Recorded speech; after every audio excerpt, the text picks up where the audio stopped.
Okie dokie. We're live. This is the Trampled Underfoot podcast with your hosts, Mark Lindsay and Eloy Escajedo. And it is the Trampled Underfoot podcast, and we sure have been trampled underfoot this past month. Yeah, seriously. Say it ain't so. Well, we don't have to like it, but we're powerless to do anything but accept it. You know what I mean? Mm-hmm. That's a wisdom. That's a wisdom point. I don't know about wisdom, but I just don't know what else to say. I mean, you don't have to like it. But So what's going on? You've been feeling under the weather. um, What's the story? yeah, that's kind of putting it mildly. Let's see, about 2 weeks ago, Thursday evening, all of a sudden my arm got sore and I couldn't figure out what was going on. My shoulder and then down my upper arm, my bicep. I couldn't figure out what was wrong. Then all of a sudden, a little blister popped up on the heel of my palm, and I'm like, what the devil is that? It was sore and it burned. And then suddenly they started popping up all over my palm. Oh, shit. And I thought, yeah, exactly.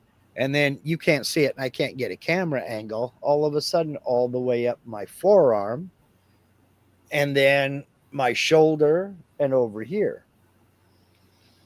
And I thought, well, crap. So I did the normal thing. I Googled my symptoms, Once I waited past all the diagnoses of cancer, I started fitting in with symptoms of shingles. And I thought, crap, here we go.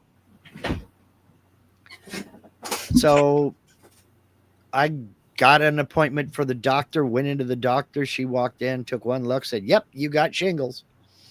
And started talking about this, that, and the other. You need to do this. You need to do that. You need to do the other. She gave me some prescriptions and an antiviral drug and a pain medication. And I am here to tell you, you do not want shingles. You don't want it. I thought that shingles was just some rash that's a temporary pain in the backside, and okay, it'll go away, it'll be fine. Oh no, it is so much more than that. What it is basically is it's a viral infection that, yeah, you do break out into a rash, but it picks a nerve and it follows that nerve. It infects the nerve. And I haven't had a good night's sleep since that Thursday 2 weeks ago. It's a constant electrical storm up and down this whole arm from shoulder to fingertip. It is getting better, but it's still not good. The rash is going away, but I still don't have complete control over my right hand. And of course, I'm right-handed. So it's one of those things where it just keeps throwing stuff at me, There's a thing called neuropathy, neuralgia. And it is that hypersensitive nerve. I don't really have 100% control. I'm running the mouse on the computer, and all of a sudden, my ring finger will just decide on its own it's time to right click. And I have no control. I didn't want to right click, but all of a sudden, I'm moving the mouse around and bump, right click, and here comes a menu. I got to get out of that and do whatever. I go to grab hold of a doorknob, and my index finger will just all of a sudden jump straight out, and it shoots an electrical storm up the arm. And I've read several articles and talked to the doctor and everything else, wondering how long is this going to last? And basically, after the rash goes away, which it's still on its way out, it's not completely done, but after the rash goes away, this neuropathy can last from 90 days to permanently. It's just, it just, it makes the decisions. There's no treatment for it. I mean, they can give you, I'm on a medication called Lyrica, which is, it helps with the nerve pain. But I'm here to tell you, you do not want this. If you have had chicken pox in your life in any time and you're 50 years old or older, get the vaccine. I wouldn't wish this on my worst enemy. I really wouldn't. Does the It's vaccine lower the propensity of it happening, or yes, it lowers the risk of getting it, because the chicken pox, the virus that causes chicken pox, never goes away. It never dies. It's in your system forever. And it will, if it flares up, that's what you get is shingles. The vaccine will prevent its ability to reproduce. So eventually it should die off. It's not a guarantee. No vaccine is. There are people who took the polio vaccine when I was a kid who later developed polio, but your chance is reduced way, way, way down. Now, I was going to go get the vaccine in November. Life got in the way and I never got around to it. But oh my gosh, it's bad. So, some people take mhm, the flu shot, mhm. and get the flu? I'm one of those people. So it's kind of like a weird situation. Yeah. And, one of Linda's bandmates is a doctor, another one is a pharmacist. And I've talked to doctors and I've talked to, um, what do you call it, epidemiologists and things like that, and they will sit there, look you dead in the eye, and say, "It doesn't work that way. There is no way you can get the flu. You had to have been infected with the flu before you got the shot." My rebuttal to that is, I was in the Army for 9 years, and in the Army, you are required, you will get the flu shot. And every single time I got the flu shot, I came down with the flu. You cannot tell me that 9 times is coincidence. What's that saying you always say? Something something doesn't. There's a saying you say, Correlation doesn't imply causation. right? You can apply it here, but here's the problem with apply. Here's the problem with applying it in situations like that. We recognize patterns, Mm-hmm.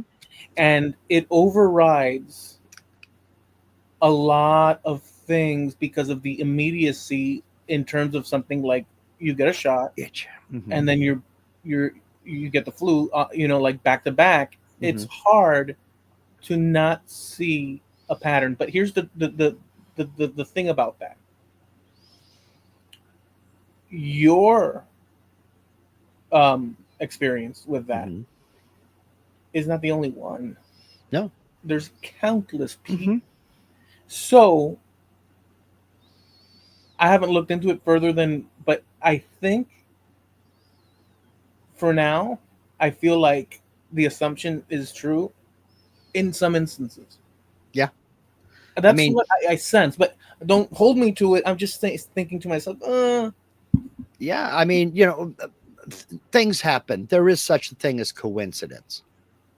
But 9 times in a row, 9 coincidences, once is a coincidence. Second, twice, another coincidence, maybe. Three is a trend. There's a trend here.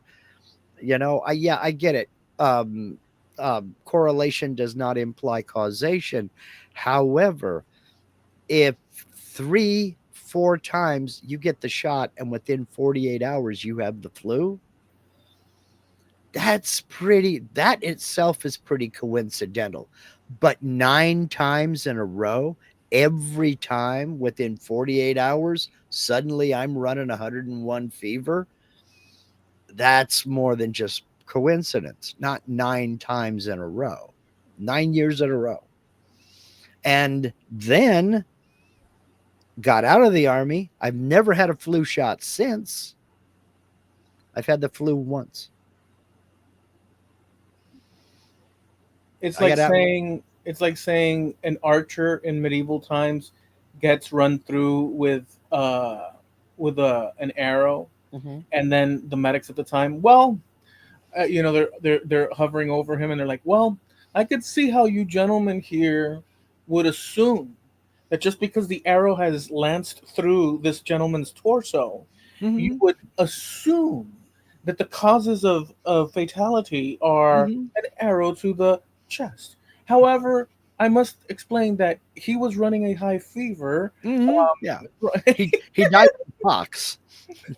The arrow was coincidental, you know. the arrow is, you know, so there's certain things that, you know what I'm Yeah, saying, like humans. exactly. Yeah. I don't know. Maybe it's just something with my physiology. I can't explain it. All I can do is just point to my medical records through the military. 48 within 48 hours of getting the flu shot, I had a flu. I had the flu, running a serious fever. The whole shebang, you know. It's So, funny how a lot of these things like that are actual individual calls mhm, also become politicized, this and that, mhm, in the greater scheme of things. um, and how, um, I guess, social pressures vary depending on I guess what something is utilized as, I guess, like a counterweight, or I find that whole thing, it's human, but that people do that, standards and such, and for the better good and this and that. But because of that, there's a mhm. lot of ironies involved. Like, not everything that's suited for 10,000 people, aside from this thing about injections and this and that, Yeah, across the board, not everything is suited for each person in the exact same way with the right. exact same results. Yeah, we're all different. Yes, absolutely. Yeah, there's variables involved in all these sort of things. Mhm. So, Yeah. Well, okay. Jim Dockrell says vaccines are like getting a small dose of the ailment to build your immune system. So it would make sense you would get a mild case, which is better than a severe case. And that's true. That's 100%. I won't argue with any of that. The doctors and the people that I've talked to said, oh, well, but the flu vaccine is different because it's a dead virus. It can't replicate. And I'm like, well, then this is the T800 of vaccines because, look at me. Look at me. I've got the flu. I'm running 102 fever. I'm sweating and shivering at the same time. I've got the flu. Oh, well, you must have been infected before you got the shot.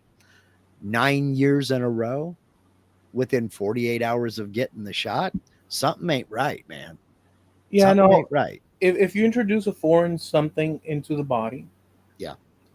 and by the way, I'm saying this as normal guy Joe, just with you know an opinion, Mm-hmm. not as fact and gabble gabble and Mm-hmm. court is out. No. But I'm saying, just my observations and thinking about it. If you introduce something foreign into the body reacts in order to it notice. So, like, if someone gets shot and there's lead in the body, Mm-hmm. the body commences to reject it immediately. Yeah. It works up to it, but it's trying to expel. And all the reactions involved include things like that you're just saying, fever and this, that, and the Yeah. other, and infections and all this. And so viruses too, and Mm-hmm. bacteria, the body fights it off, and it's working on it. But if you introduce a dead thing, Mm-hmm. the body is thinking, oh, foreign substance, let's create the antibodies. Mm-hmm. And if it overestimates, for whatever other coincidental things are happening in your organism at the time, Hmm. because it wasn't expecting this, direct, Yeah. because usually it comes through the mucous membrane, not into the blood. Yeah. Yeah. So like if it comes They, through your mucous membrane, they call it a soft opening. but if you inject it into the bloodstream, Mhm. and by the way, again, like I said before, I'm just pondering without gabble gabble anything. But if you enter something into the bloodstream, I think that that's direct injection into the fuel system and whatnot. The body could, depending on the human being, say, "Whoa, whoa, whoa, cowboy," and overestimate or it's not thinking, "Oh, you're just trying to protect me, so we're Mhm. gonna go at this easy." No, let's take all our reinforcements and head to the front Mhm. and knock out the invaders.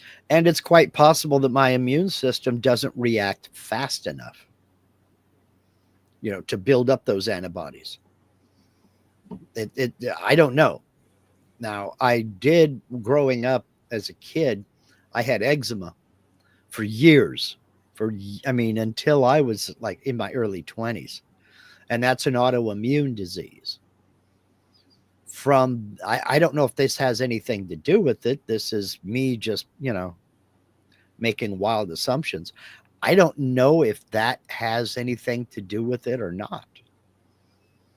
You know, all I know is, well, I can only speculate. Maybe my immune system just isn't up to snuff, isn't like other folks' immune system, leading to stuff like this. But I'm gonna harp on it forever, man. And as soon as I have been told, as soon as my rash is completely cleared up, I can go get the vaccine.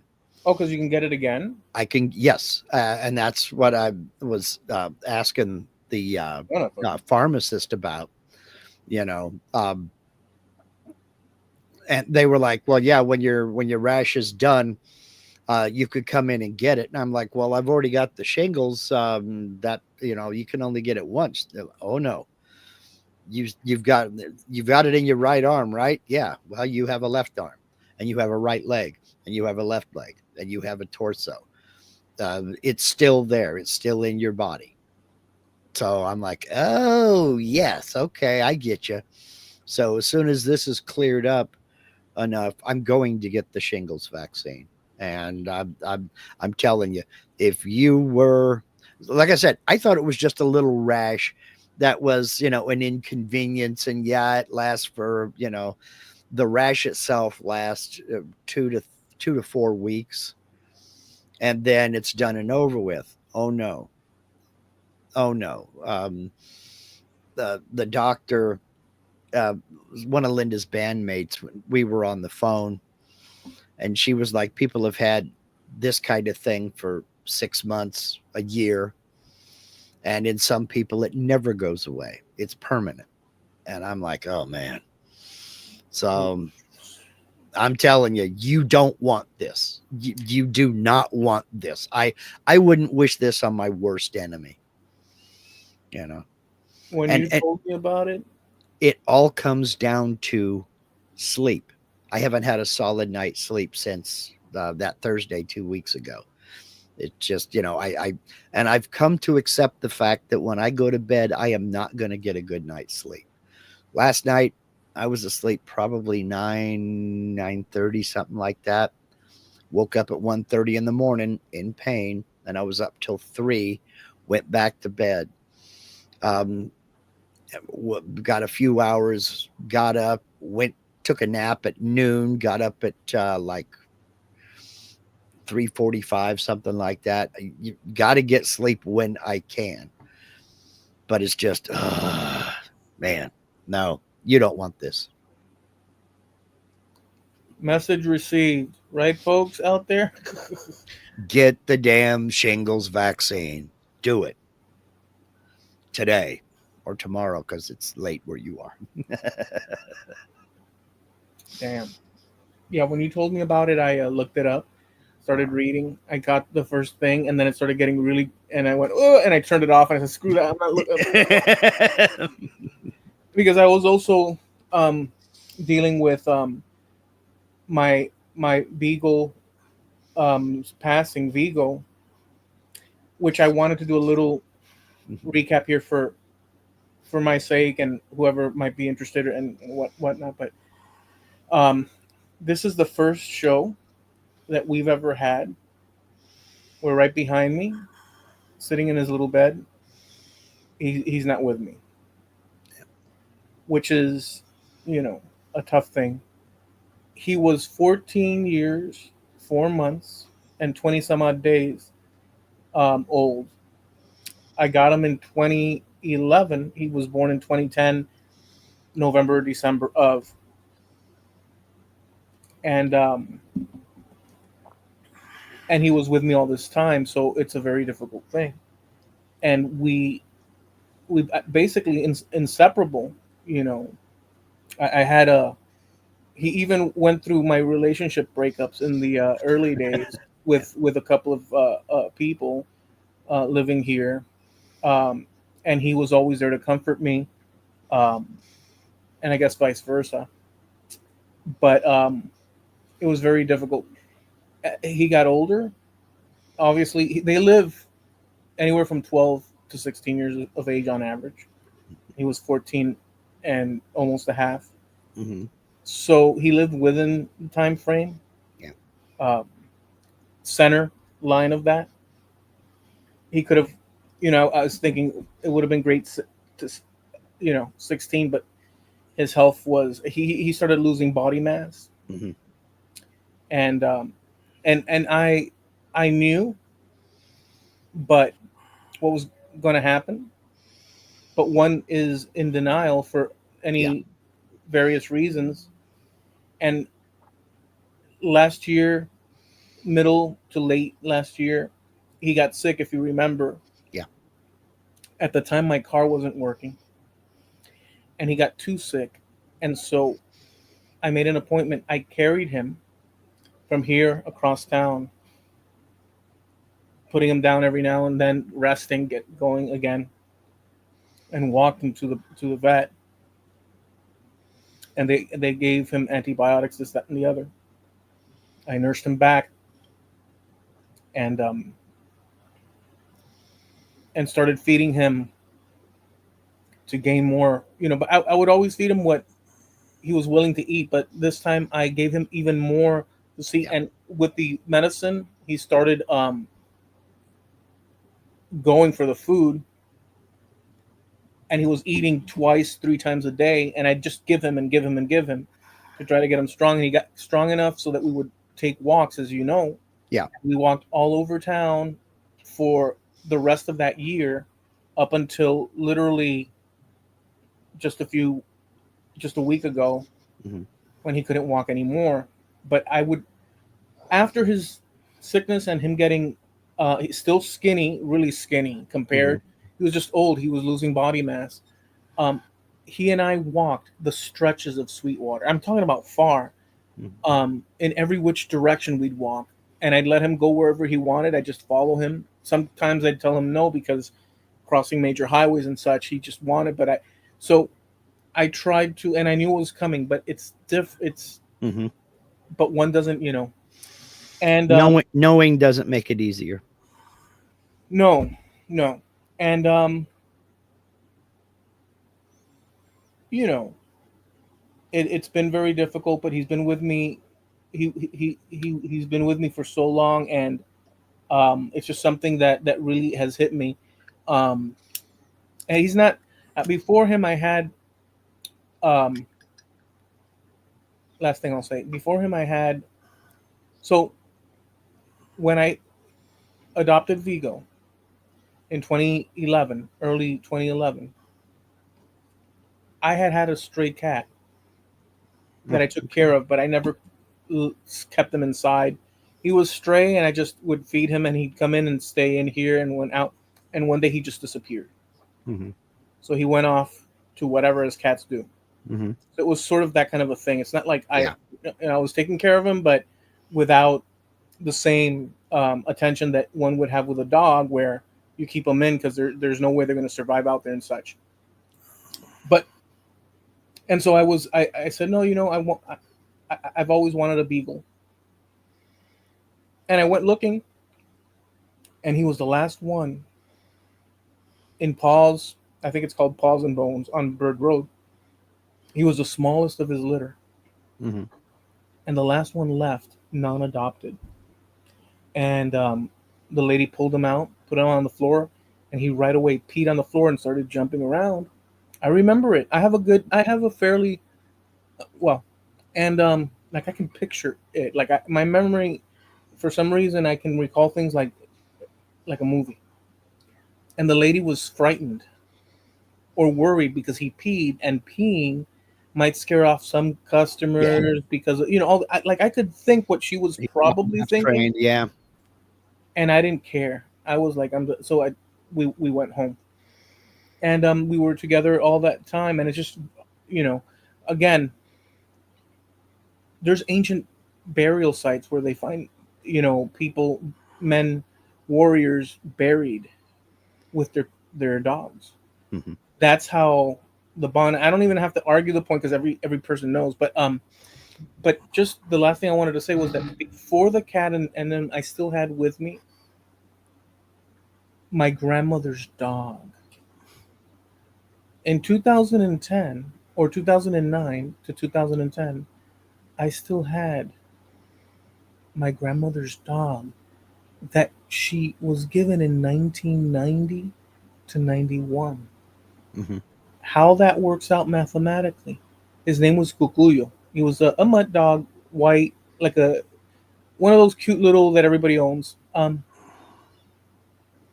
at this point, he was already blind and such. But my grandmother had passed, my father had passed. I was left here alone with him, so it was just me and him.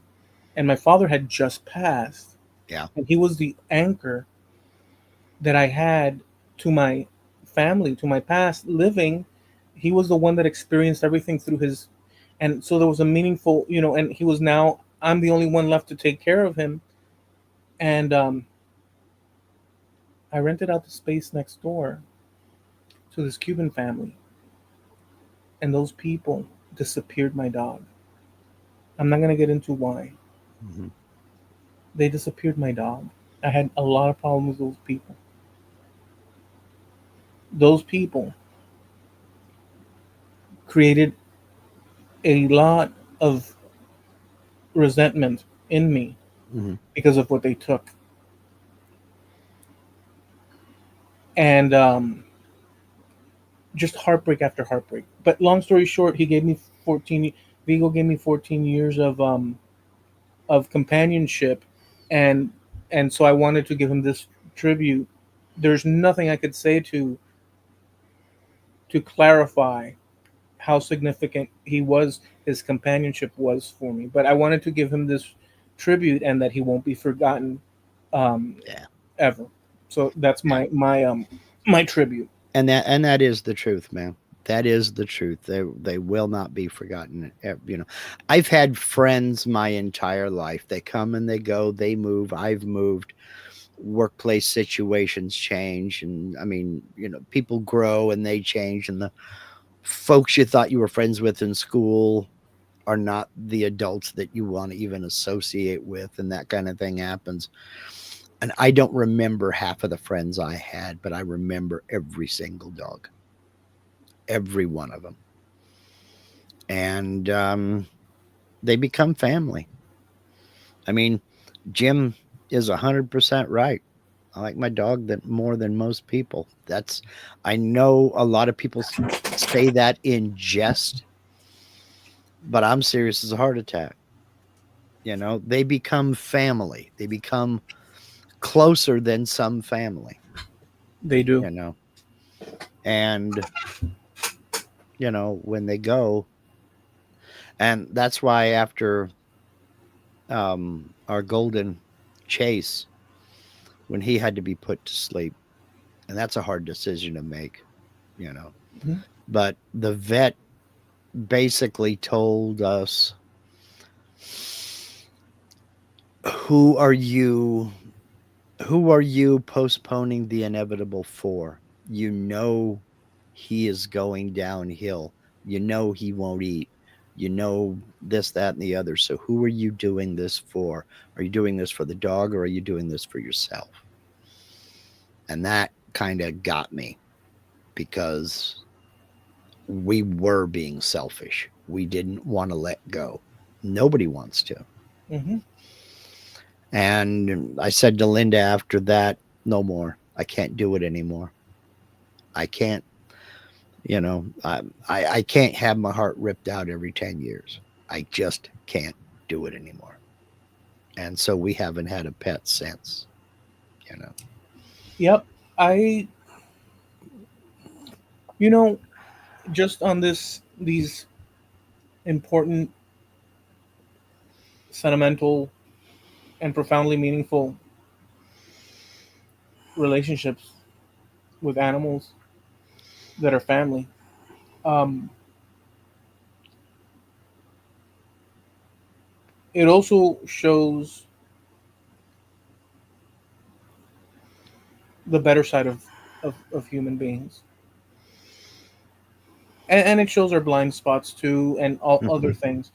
But in terms of the better parts of human beings, the more Mhm. agreeable parts of human beings, um, I'm under no illusion, as an example, of my condition. Mhm. Meaning, I know I have potential for goodness, and a fair amount of time I reflect it, but I also have potential for not very nice things, Mhm. for being not very patient, not very good or Yeah. kind, not very tolerant, not very fair, not very all the things that humans are capable of. I've reflected on that a fair amount, and when we go through life and we're young and we reach, adulthood and so on, for me, it has not been too difficult to understand how valuable not only our friends, our little pets and companions are, Mhm. but how other human beings are.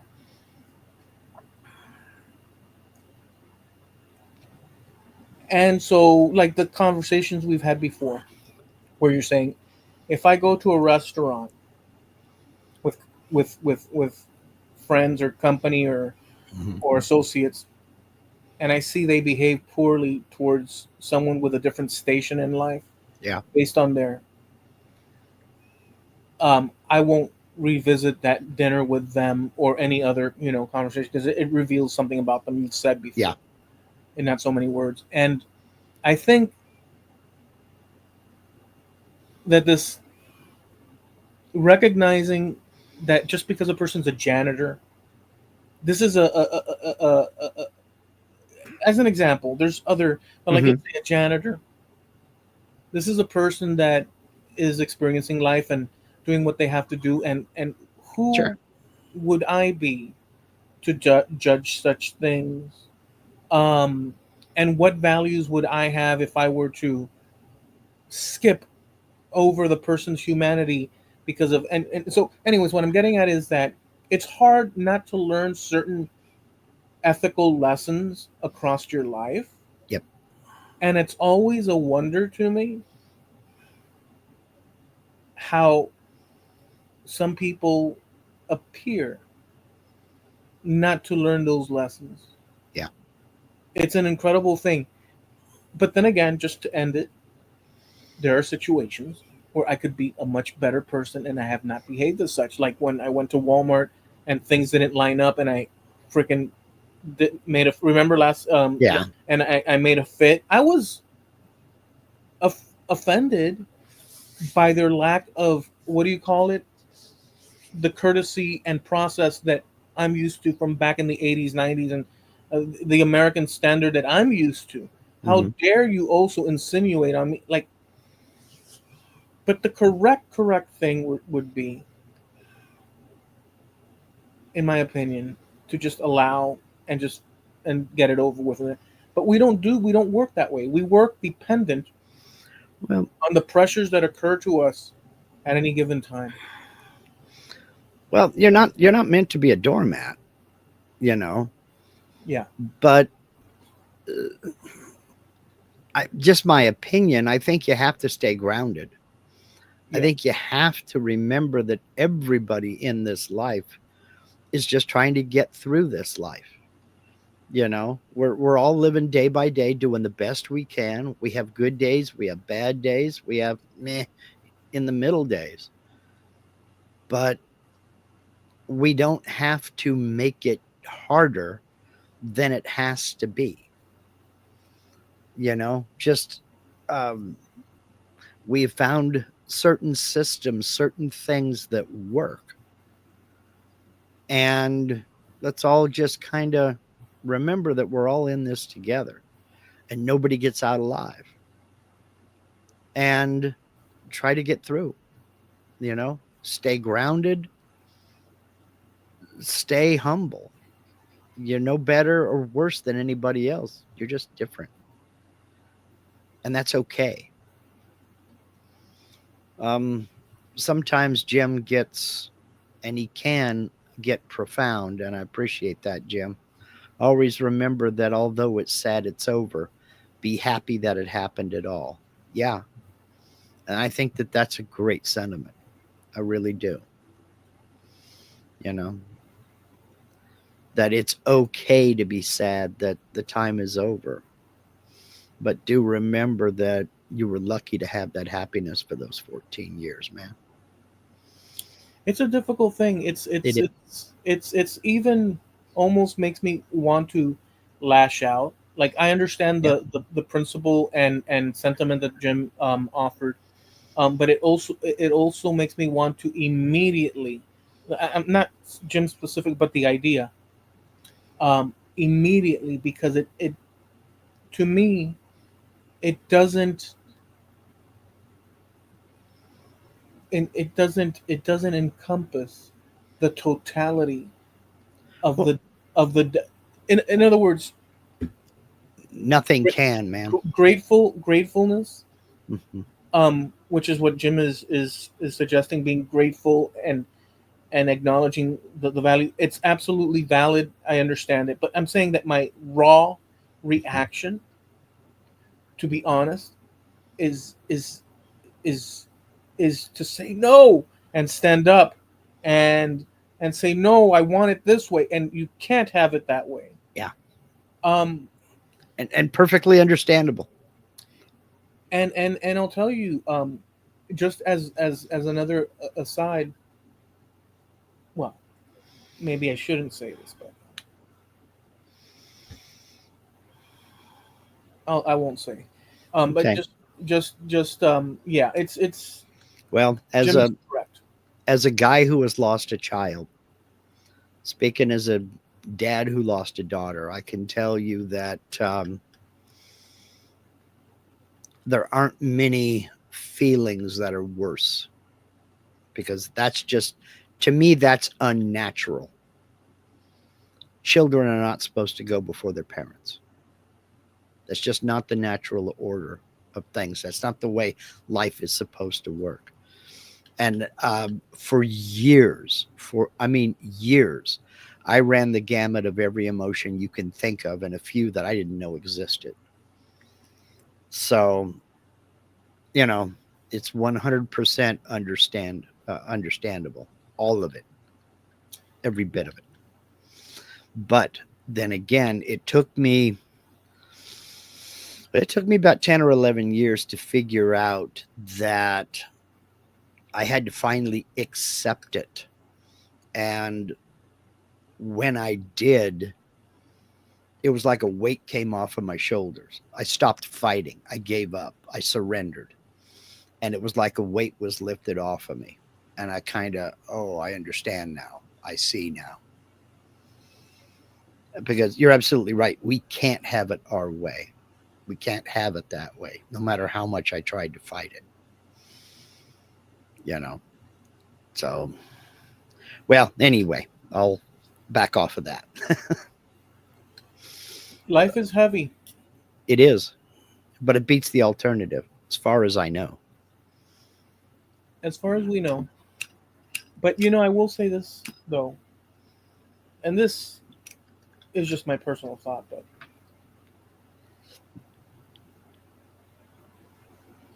I can't reconcile Hmm. the idea that we contain these levels of emotions and all these variables in are trying to rationalize or accept, and the life and the challenges and the disappointments and the deep I can't reconcile that existing by pure evolution. Yeah. I cannot. I cannot. I don't know that anybody can. And I think anybody who thinks that they can may be fooling themselves.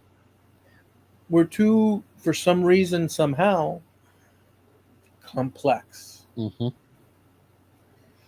And it's just an observation. Obviously, I don't know beyond what is available to be known as far as humans are concerned, and even then. But it's just a thought that always reoccurs. You know, Yeah. Well, I mean, there's no gauging reactions. I mean, everybody is different. And that's the only thing that really, in any of this, and it took me 50 years to figure it out, the only thing you have control over is your reaction to whatever it is. We can't control friends or family passing away. The only thing we can control is our reaction, you know? we can't even control our emotions per se. No, but we can control our reaction to those emotions. I mean, when you get angry, some people put a fist through a wall. Some people get quiet and withdraw. Some people go for a drive and scream out the window. We all have the same emotion, but we can control our reaction to that emotion, is all I'm getting at. And it took me a long time to discover that because, you said that your immediate reaction is to no and maybe not quite lash out. That was my initial reaction to anything that happened that I didn't want. It's not going my way. No, you know. And like I said, I was in my 50s before it finally struck me that it isn't about me. It never has been. It's always been about somebody else. And I forgot that, or I ignored it, or I rejected it, depending upon the situation. So I had to. But as I said, it's been a huge weight lifted off of me. And it allows me to operate day by day without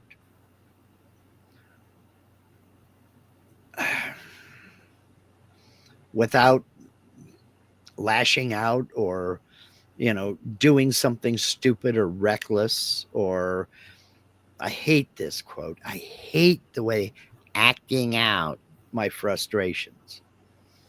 You know, I've learned that my frustrations are an admission of some sort of a, not so much weakness, but a fault.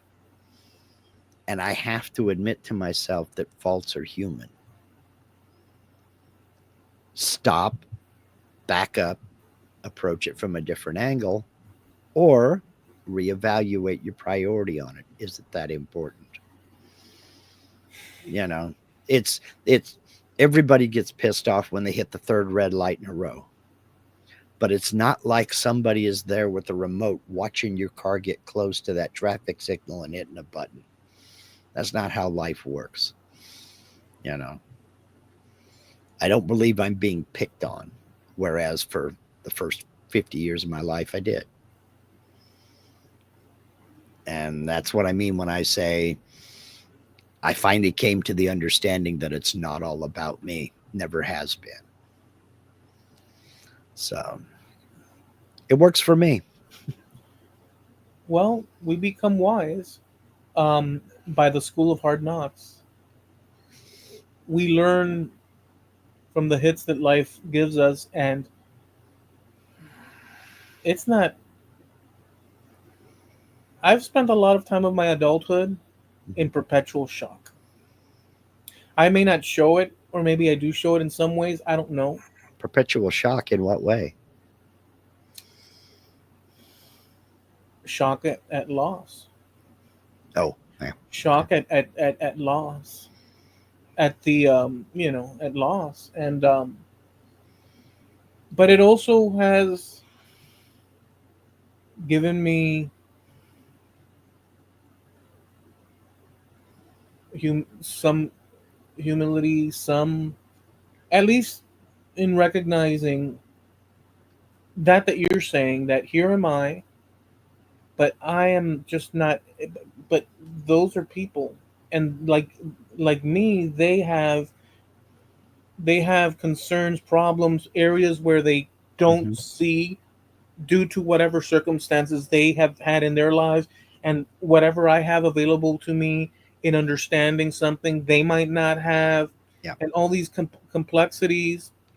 It doesn't stop me from being a dick here and there, but on average, I recognize. You know what I'm saying? Mm-hmm. So, you know, I mean, I think that says a lot too. Having the ability to, kind of reflect and say, yeah, I probably shouldn't have acted that way, or you know what, Mark, you were really being wrong. You know, and I don't know. It's not something that we want to do. And nobody wants to admit, especially to themselves, that they're wrong. no. You know, and you can admit to somebody else that you're wrong about a situation, but admitting to yourself that you've not been acting right, that you're being selfish and you're just wrong is probably one of the hardest things for a person to do. I'm gonna slightly switch gears because I Okay. think we should, Yeah. Okay. but I'm gonna use that concept that you just said because, funny enough, I was dealing with that earlier in a different way, kind of, sort of, and this and that. Um, when it, so I'm gonna switch the direction slightly. Okay. That's fine. So I like to argue or debate or contemplate ideas based on whatever topic that might be of interest at the moment. And I am gonna say here, because I believe that I'm very proficient, either natural or this or that, in staking a claim and making it very difficult for others to navigate. That sounds like a high bar that I'm just setting right now. Um, well, first of all, would you say that something to that effect? Do you observe something to that effect when I decide to make an argument on something else? Maybe not a particular, but just in a general sense. Do I have a useful way of arguing things or not? Um, I would say most of the time, there are times where I get the impression you're hanging on just because you don't want to give it up. But for the most part, I think your arguments are thought out. And I can see where you're going in certain instances if you're playing the devil's advocate and trying to not so much challenge me, but challenge the topic and not be too eager to say, okay, yeah, this is fact, but push and explore a little bit. Um, but I don't think you do it just to for the automatic gainsay of what Oh, somebody else says. I don't see that at all. okay. So, well, I appreciate you clarifying that from your perspective outside Well, looking. Okay, go you've ahead. said yourself you're a very stubborn person, and I do see some of that. But other times, it's not so much. It's not stubborn. It's just, well, wait a minute. No, let's go down this path here. So. Okay, so that works in with what I'm about to suggest or explain. Mhm, What I've tried to do when there's a topic, be it politics or some this or that difference or whatnot, whatever is that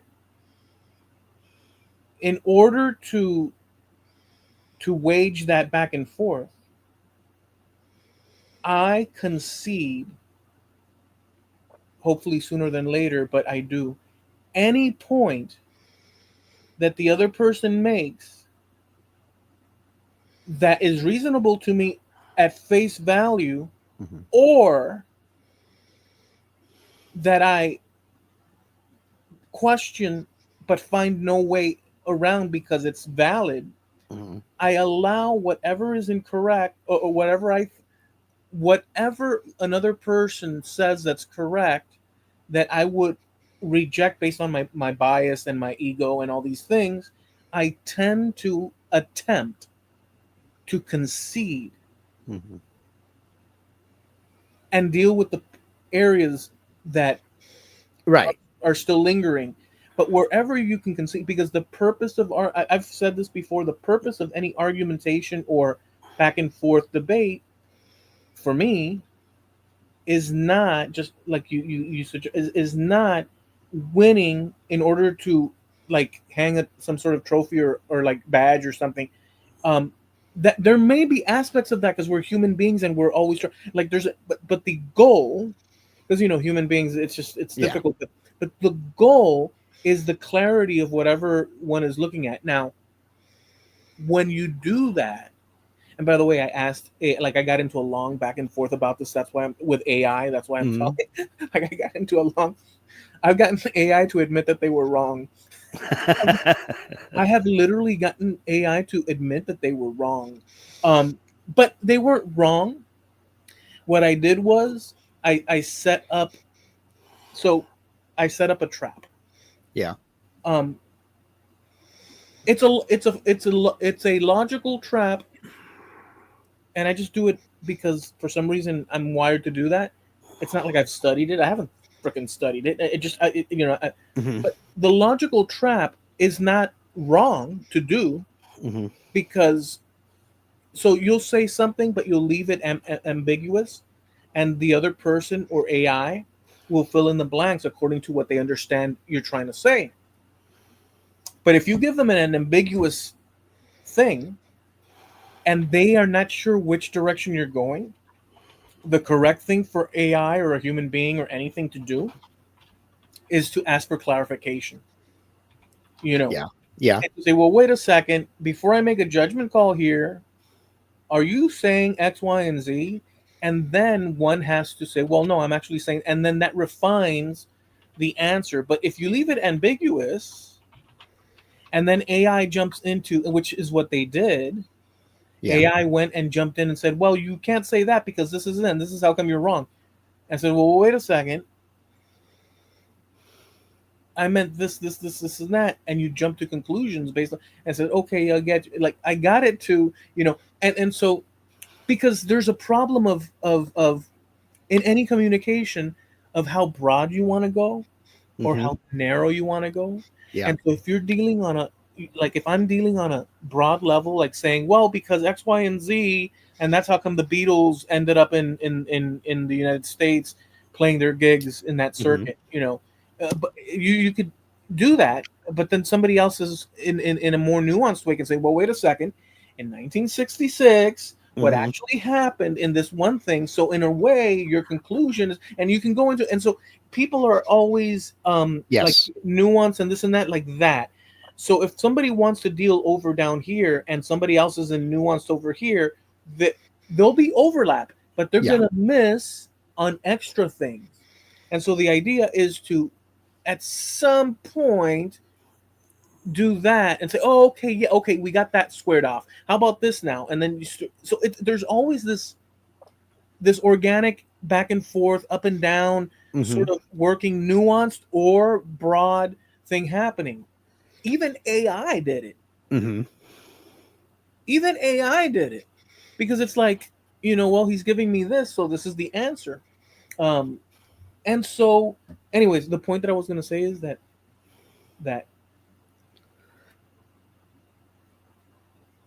when you are arguing a point, or when you stand for something, or when I my intention is towards goodness, or what's fair, or what's correct, be it things to do with, like, let's say, the Constitution of the United States, or to do with anything of that, values based, not decisions like, oh, do I like the Rolling Stones or the Beatles? Like, I'll Right. be an outright, biased person on that and this and that. But when it comes to things that can hurt people, Hmm. or off- not necessarily offend, but like, yeah, just hurt people unnecessarily, and or or or minimize them, and stuff, or just that.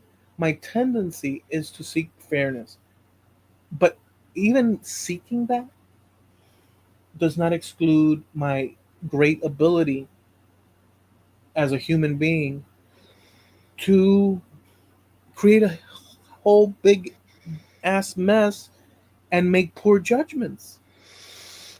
Yeah, and that's what I was gonna ask about. That was the number one question I have is what is the purpose of the debate?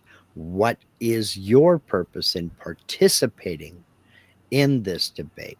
If it's just to be right at any cost or defeat the person and humiliate them, then maybe you have other issues you need to figure out before you start debating something, you know? But as you say, if it's for clarity or um, clarity or consensus, or there is a positive outcome to this debate, Yeah, then I think, yeah, I follow you 100%. But not everybody thinks that way. Some people are just hell bent on, I've got to be right at any cost. And if they feel their position is being threatened, thank you, then there's an issue and they lash out and they get personal, run out of substance inside of one paragraph and start name calling. And to me, when you get to that level, you have just lost the debate. You have lost any credibility with me because in the search for clarity, in the search for consensus, in the search for the truth, there's no room for that. There's no room for that. I mean, there's levels of poor behavior. Mm-hmm. We can't separate poor behavior from our humanity. So whether it's you or I or Mm-hmm. any other person, because we're frankly just simply human beings, and Mm-hmm. we have like emotions and ups and downs, and we can't, like, there's no such thing. That's why I like, go ahead, you were going to say something. No, no, no. You're no. I'm listening. Go ahead. That's I you know what happened, that because I'm looking at the screen, I'm looking at you, but I raised my head to scratch myself, and when I looked down, you had just lifted your, or dropped your arm from smoking, Uh-huh. and I thought you were about to make a, No, no, no, no, no, no, no, no. I'm that's listening. that's a miss. um that wasn't a, so that's why I like this one thing, I like a few things, but this one thing about Jordan Peterson. Mhm. On X amount of other things, I just can't. For some, and he was great for it, but then I started to see the kinks in the armor, Mhm. which I won't get into, but I could. But it's just like I can't believe the things that certain things that he said that just doesn't align. It just screwed up. But anyways, he said people want to think that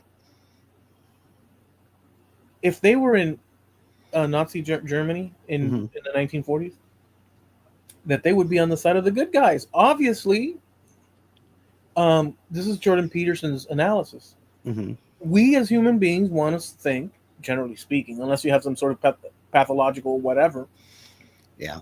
we want to think that we're going to be on the side of good. And so people think, well, these people were bad, these people were good. So if I were there, I'd be on the good guys' side. But Jordan Peterson rejects this. He Mhm. says, no, you might be, but depending on the circumstances, the nicest, decent human beings can be the most monstrous things because we contain all the variables that human beings contain. The Yep. reason that you think the way you think, in part, is not because of you just alone, but you because of who you were raised by, Mhm. where you were raised, the culture around you, the time around you, the Mhm. things that happened to you, the reasoning and wisdom that you may have gathered as you went across life. All these things shaped you, but even then, if you're placed in a do or die where you've got like some robbers or something, and a split second can make, I mean, you would think that, well, it's a robber, screw them, but like it could cause injury to bystander. Like, there's so many variables in it. So Yeah. basically the thing is that we're not all good and or all bad. We're variations of these Yeah. things. Yeah. Yeah. You It's very easy to say, "Oh, I would never have done that." Well, pick pick apart the life of any one of those people that did participate in that. It wasn't their idea. It might not have been their intention, but they've got a family. And if they suddenly disappear or start fighting against the regime, what's going to happen to that family? You know, there are times when you have to shut up to protect other people. There are times that you have to do horrific things for terrific reasons,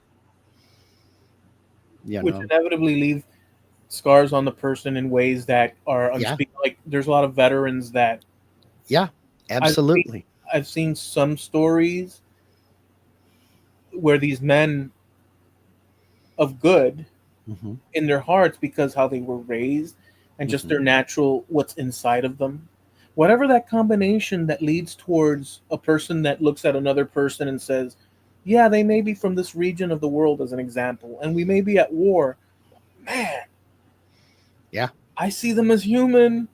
Uh-huh. And so those kind of problems, um Yeah. It'll mess devastate. up a person. It will devastate an individual. It certainly will. And Yeah. the further away you are from the humanity, the easier it is. If you're flying an aircraft and you have to shoot up that building or bomb that building, that's an easier decision to make than being on the ground and shooting individuals through a window. Yeah. But that is easier than being on the ground 20 feet from a guy hiding behind a rock, which is easier than being on the ground and being face to face with the guy. Right. you know so the further away you are, the easier it is to pull that trigger, hit that switch, or press that button. Nobody, I hesitate to say nobody likes war, because I'm sure there are people out there that do, but nobody wants peace more than the people who are going to have to go fight that war. you know. Yeah. The people who are going to be the ones in the trench or down there in the, prone position with the rifle, he doesn't want to do that. He wants to do that on the range where it's a plastic target that falls down and then pops back up, and he gets a score because he's got a bet with his buddies on who gets high score for the day. That's fine, but he does not want to be out there on the ground shooting people. That's, that may be what you signed up for, but it's not what you want to do. Nobody wants peace more than the people that have to fight it, It's not because, natural. well, it's driven into us. We have this starch blocker that says you don't take another life. And yeah, the guy's laying behind a rock got a rifle pointed at you, but he's got a wife and kids at home himself. He's wanting to just make it through this and go home at the end of the day too. So there's a lot of nuance in there. And the people who have had to be up close and personal and do that, it is screwed with a lot of people. It has messed with a lot of folks. You know. In the so there was an era, I think it was in the either 200s or 300s. I'm not sure. I guess we could find out. But Rome began its trek up the Iberian Peninsula, transforming it. The populations were originally indigenous people that were more Phoenician, Greek, Mm-hmm. but Greek and Phoenician mixed with indigenous, but more towards the coast. But it was the people from there. Mm-hmm. But Rome decided on taking it over. And by the time it reached the north of Spain, Cantabria, I know this because I've been obvious for my particular. They faced a couple of years. I think it was like a 10-year, 12-year. There's a number there. Resistance with these Celtic people, Celt Iberian people, where they wouldn't have it in the Roman way. Mm-hmm. Eventually, the Romans won, though. Yeah. But for that stretch of time, they resisted, and some of their practices was simply dying them and their children before being taken over. This is Yeah. how wild these Celtic people were. And but eventually they came to agreements, and Rome basically Romanized Yeah. um, the totality of the peninsula, except for the Basque Country. But even they, Mm-hmm. people say no, but they may not have genetically, but they didn't get much influence from Rome in that way. Mm-hmm. But the rest of the peninsula did. Um, and they resisted in the craziest of ways. If you were to place me as an example with our previous conversation in tow, in that circumstance, with those Mm-hmm. logistics, and I was one of those Cantabrians fighting the Romans, or the Romans, because frankly, I come from both populations, which is funny enough. Yeah.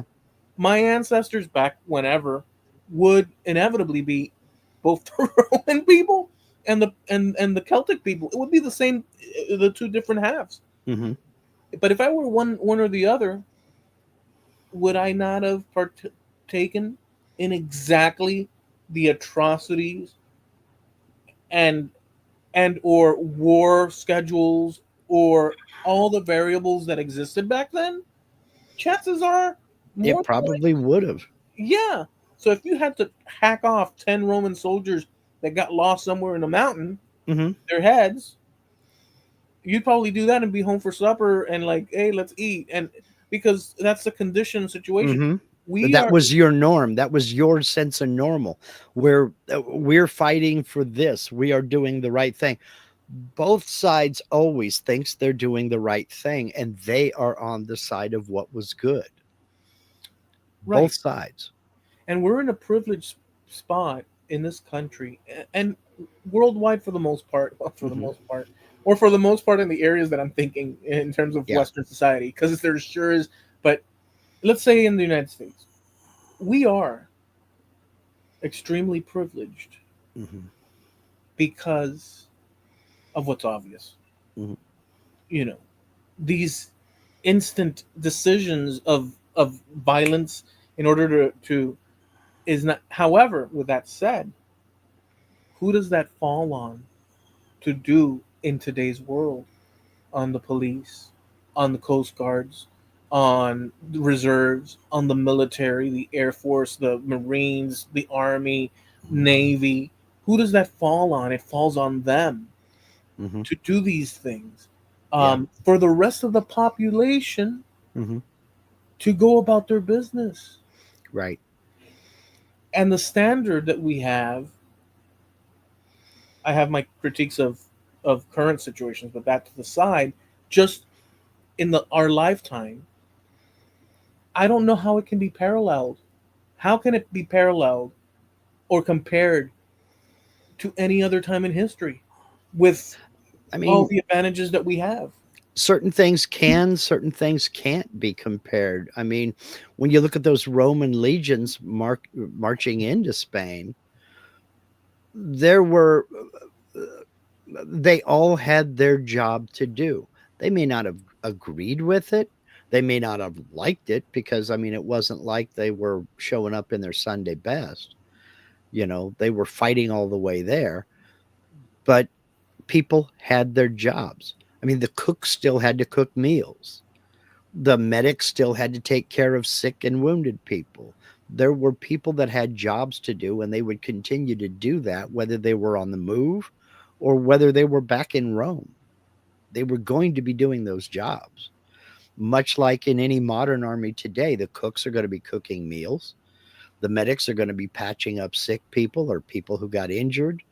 Accountants are going to be figuring out finance. Lawyers are going to be defending or prosecuting whatever they do.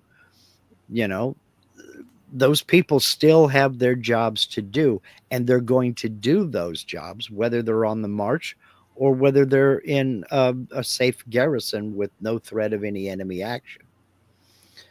It's the people who make the decisions that face the blame for whether this is good or bad and what side of good or bad they're on.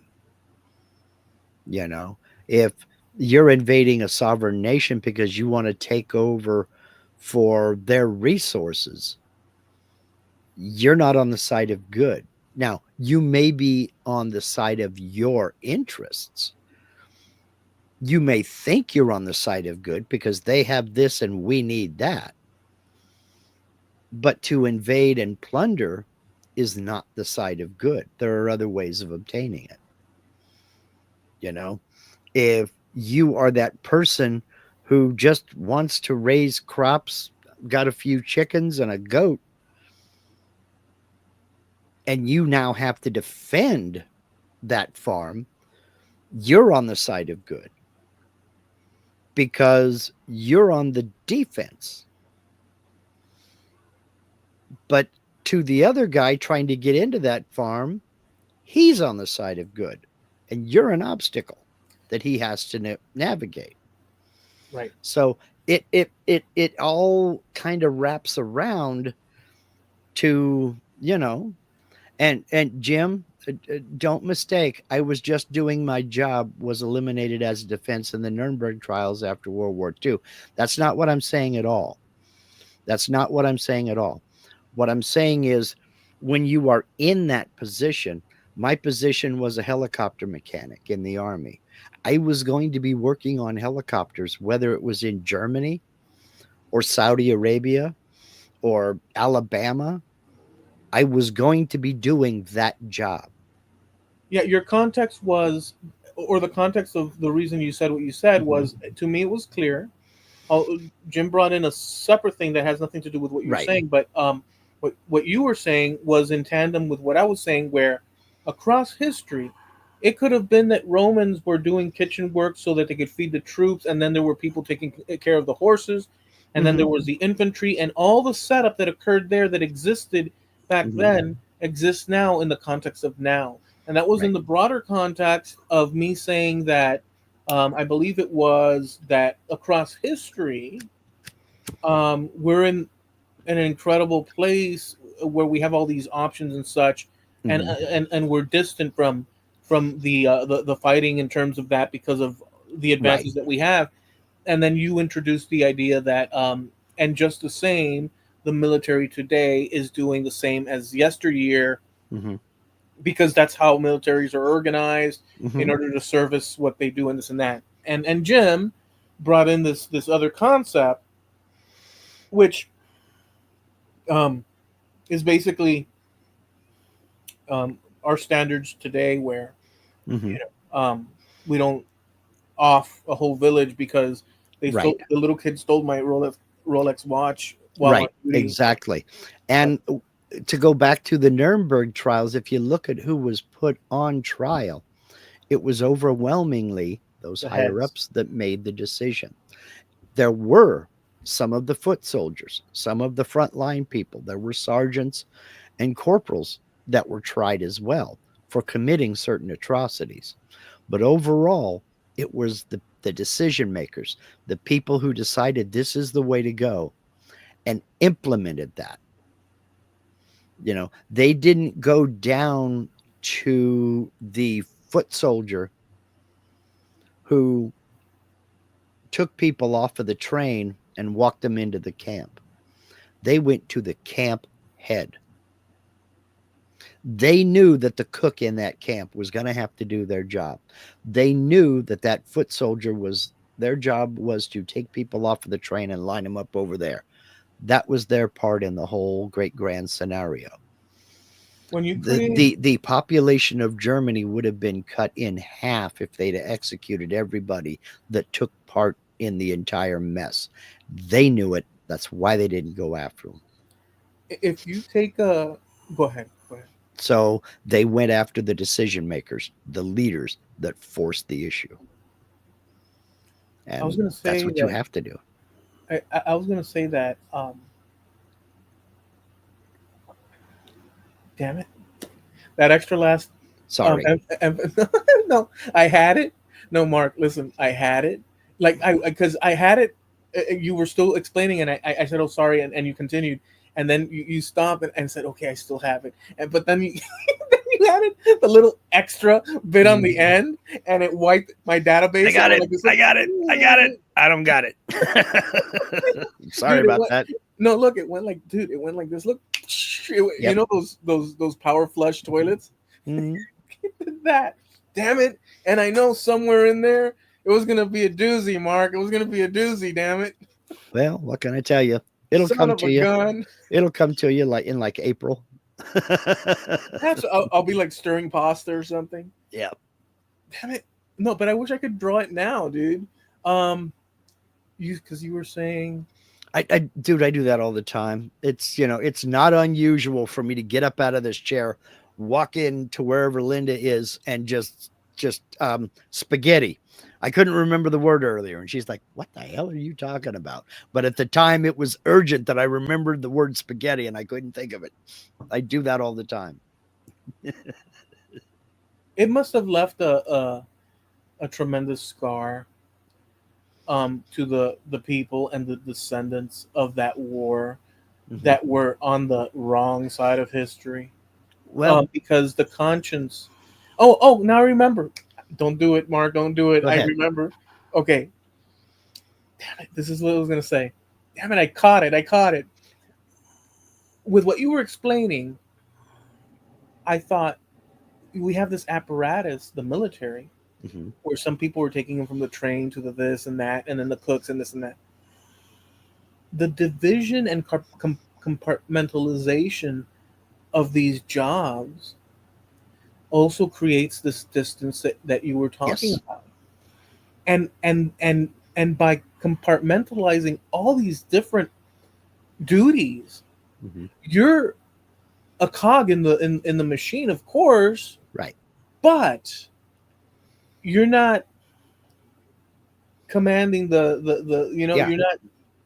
And so because of that, it allows all these moving parts to do their job, Hmm. and the leaders are observing it and maintaining it Right. through their dictums and such.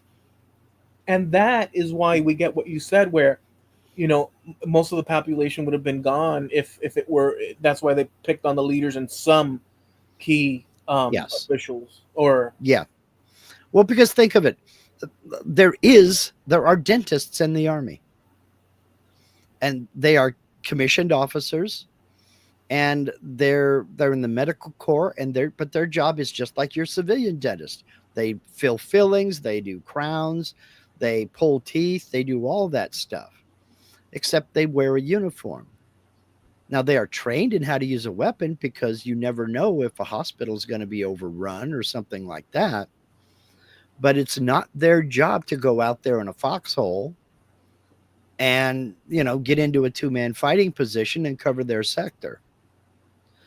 That's not their job. But they're still part of that military. So they are a cog in the machine. So that's all I was getting at. But they're going to continue to do that job whether they're out in a tent somewhere in a field, or if they're in a hospital or dental clinic on a military base, or aboard ship in the case of, say, an aircraft carrier or what have you. So that's all I was getting at, Jim. It's not that I was just doing my job as an excuse. uh, it's that people have certain jobs to do, and those jobs are going to be done no matter what or where. That's another reason why I don't put a lot of, well, this exercise, this military exercise cost us $100 million. Did it really? Did it really? Because those soldiers were going to be paid whether they were out there in the field or whether they were sitting on their butts back in garrison, cleaning their weapons. Those aircraft were going to be out flying on training missions, whether it be out there in the field or back at garrison doing hot laps around the airfield and shooting approaches. Those tanks were going to be running around, whether it was out there in the field or around the motor pool there at the military base. So a lot of those costs were going to be there, whether it was for this particular training exercise or not. Now, yes, you can count transportation. That's an added expense to get people from point A to point B. Maybe even meals, but I doubt it because they're going to eat whether they're here or there. But there's transportation costs, shipping, and all that other good stuff. Even though the military does it itself, there is an expense. I think if you tally all of those expenses and then remove the ones that were going to be there no matter what, you come down with a much lower number. But people don't like to do that because they can use numbers to their benefit. that's another problem with all these things, using numbers to benefit points of views, which Mm-hmm. is fair to do if fair is your direction, by being open to the totality Mm-hmm. of data that exists. So if you have a point and you offer statistics or numbers, and this is what you're aware of, but then someone comes along and says, well, listen, here's statistics and numbers in line with what you're saying, but viewed different based on the metrics and this, that, and the other. Because you can use, like you've said before, statistics to do anything. Yeah. And let me just say this thought: a number based on statistics and this and that can mean exactly what you want it to mean according to your intention.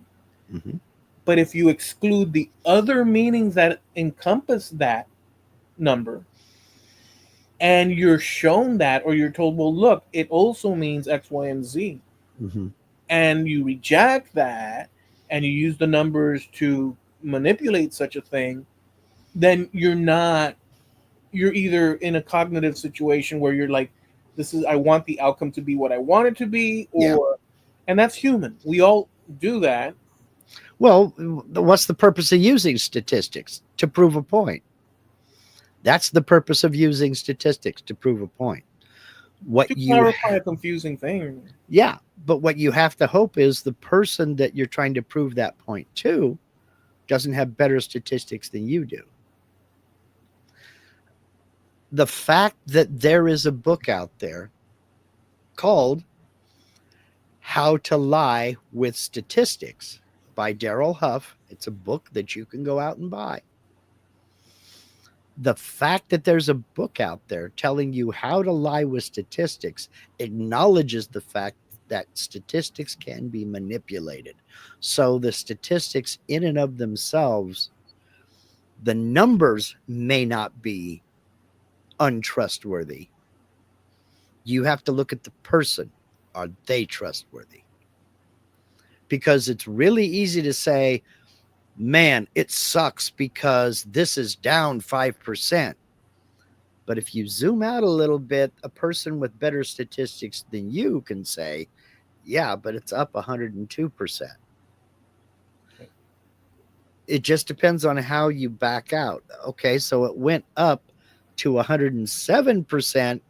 Now it dropped 5%. That's still 102% increase. It just depends on how you want to use that statistic, Right. you know? Right. And if you and it's okay to use that statistic in one of those ways, Mm-hmm. perfectly reasonable until someone comes along and says that you're saying, well, hey, if you view the statistic in this way, it Mm-hmm. also means this. Once you've Exactly. introduced the variable that is true, but Mm-hmm. it's additional to the one that one is holding on to, and one decides to reject that secondary but equally Mm-hmm. as important way of looking at it, then now we've entered a blurry area where Yeah. one's preferences are paramount Mm-hmm. compared to Yeah. to the facts per se.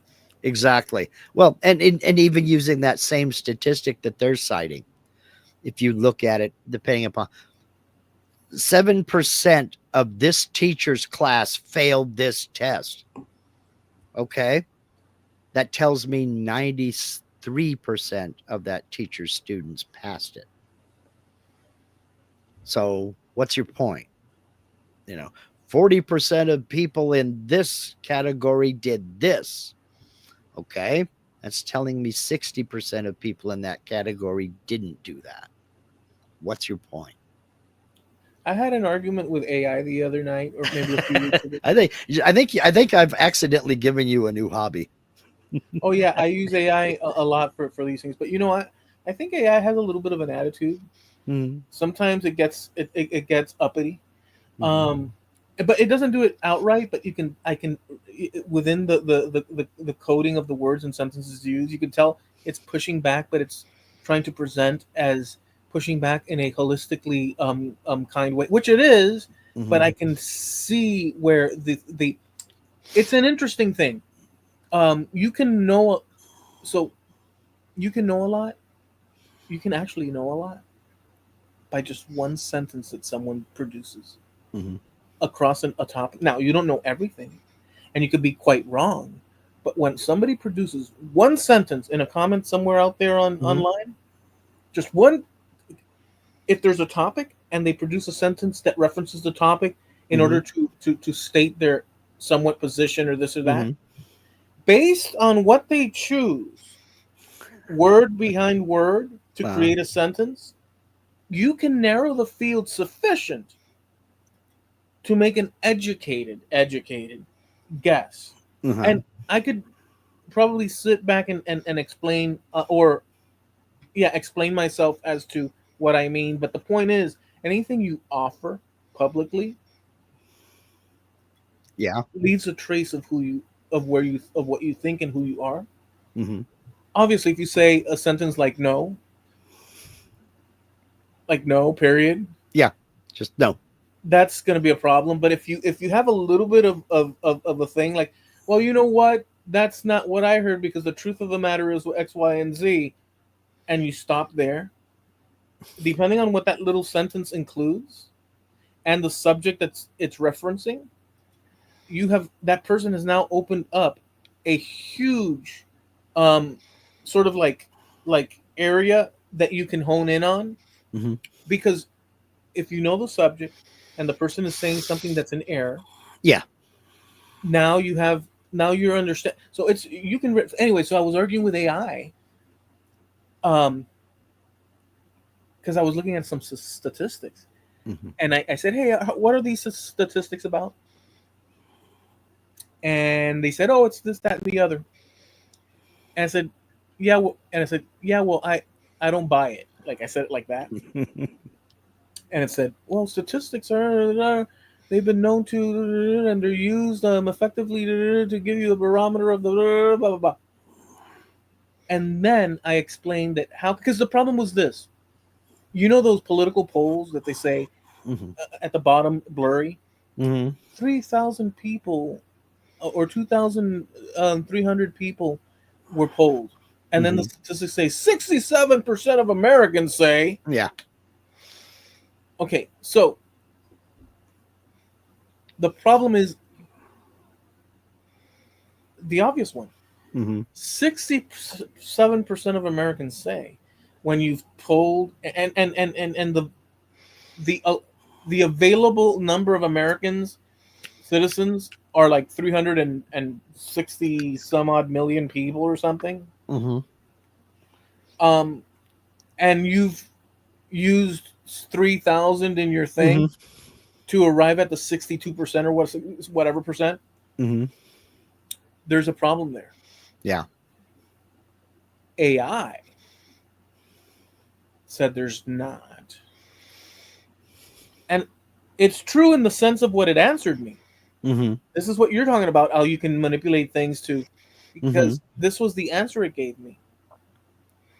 They take a reasonable account of the different areas of society and and watch trends, Hmm. and so it is considered a fairly solid number to pick out 3,000 people for X amount for this topic in Yeah. order to gauge the American Hmm. public sentiment. And I said, yeah, but if you and I told it, if you account for 300 and something million people, even though they may fall into these broader categories, Hmm. ethnic, racial, this, that, and the other, whatever, Hmm. voter, side, like all the Yeah. different variables, Yeah. Even region, northeast, southeast. regional, Hmm. and not even, and it doesn't stop there. There's Yeah. people that are ice cream people. There's people that are hot dog people. There's people that Hmm. are Yeah. freaking baseball card collectors. There's people. The problem with that, this was my argument towards it, is that if you consider all the variables, you're not really looking at 67% of anything. No. And it conceded it in saying, but it's a soft measure, because they do strategically pick people to see where, and they gauge, like they made their argument. Hmm. I'll take it as, and I told it, you know what, fine. I'll take it as a barometer of sorts, but it is key to understand where they drew that percentage from.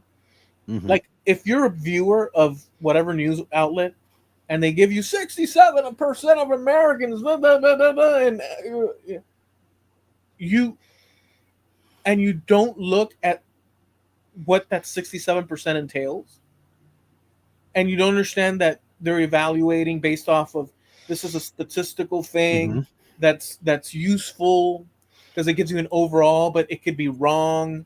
Hmm. If you don't, if the average Joe watcher of news doesn't account for that, they Hmm. could walk away thinking that 67% of Americans believe that chocolate should be banned in the state of Iowa because, um, They're corn people.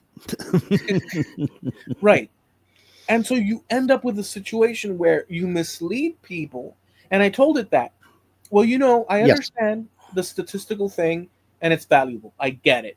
But isn't it also true? I asked AI, isn't it also true that in framing it that way, Americans walk away with a false thinking, Hmm. potentially based on what their curiosity is on that poll and they'll just Yep. repeat it. Isn't that a way of manipulating outcomes? And it Hmm. says yes, it can unfortunately be used. So it admitted that. Right. So polls are not only used to gauge popularity of things, Mark, according to AI, what it told me, but they're also used to after the fact sway people. And manipulate people. Exactly. Because I can give you a statistic right now. 100% of people who drink water have died. 100%. No, 100% of Every one people, of them. 100% of people that have died have drank water. You said that But 100% of people who but drink water but both are true. will. 100% of people who have drank water have died.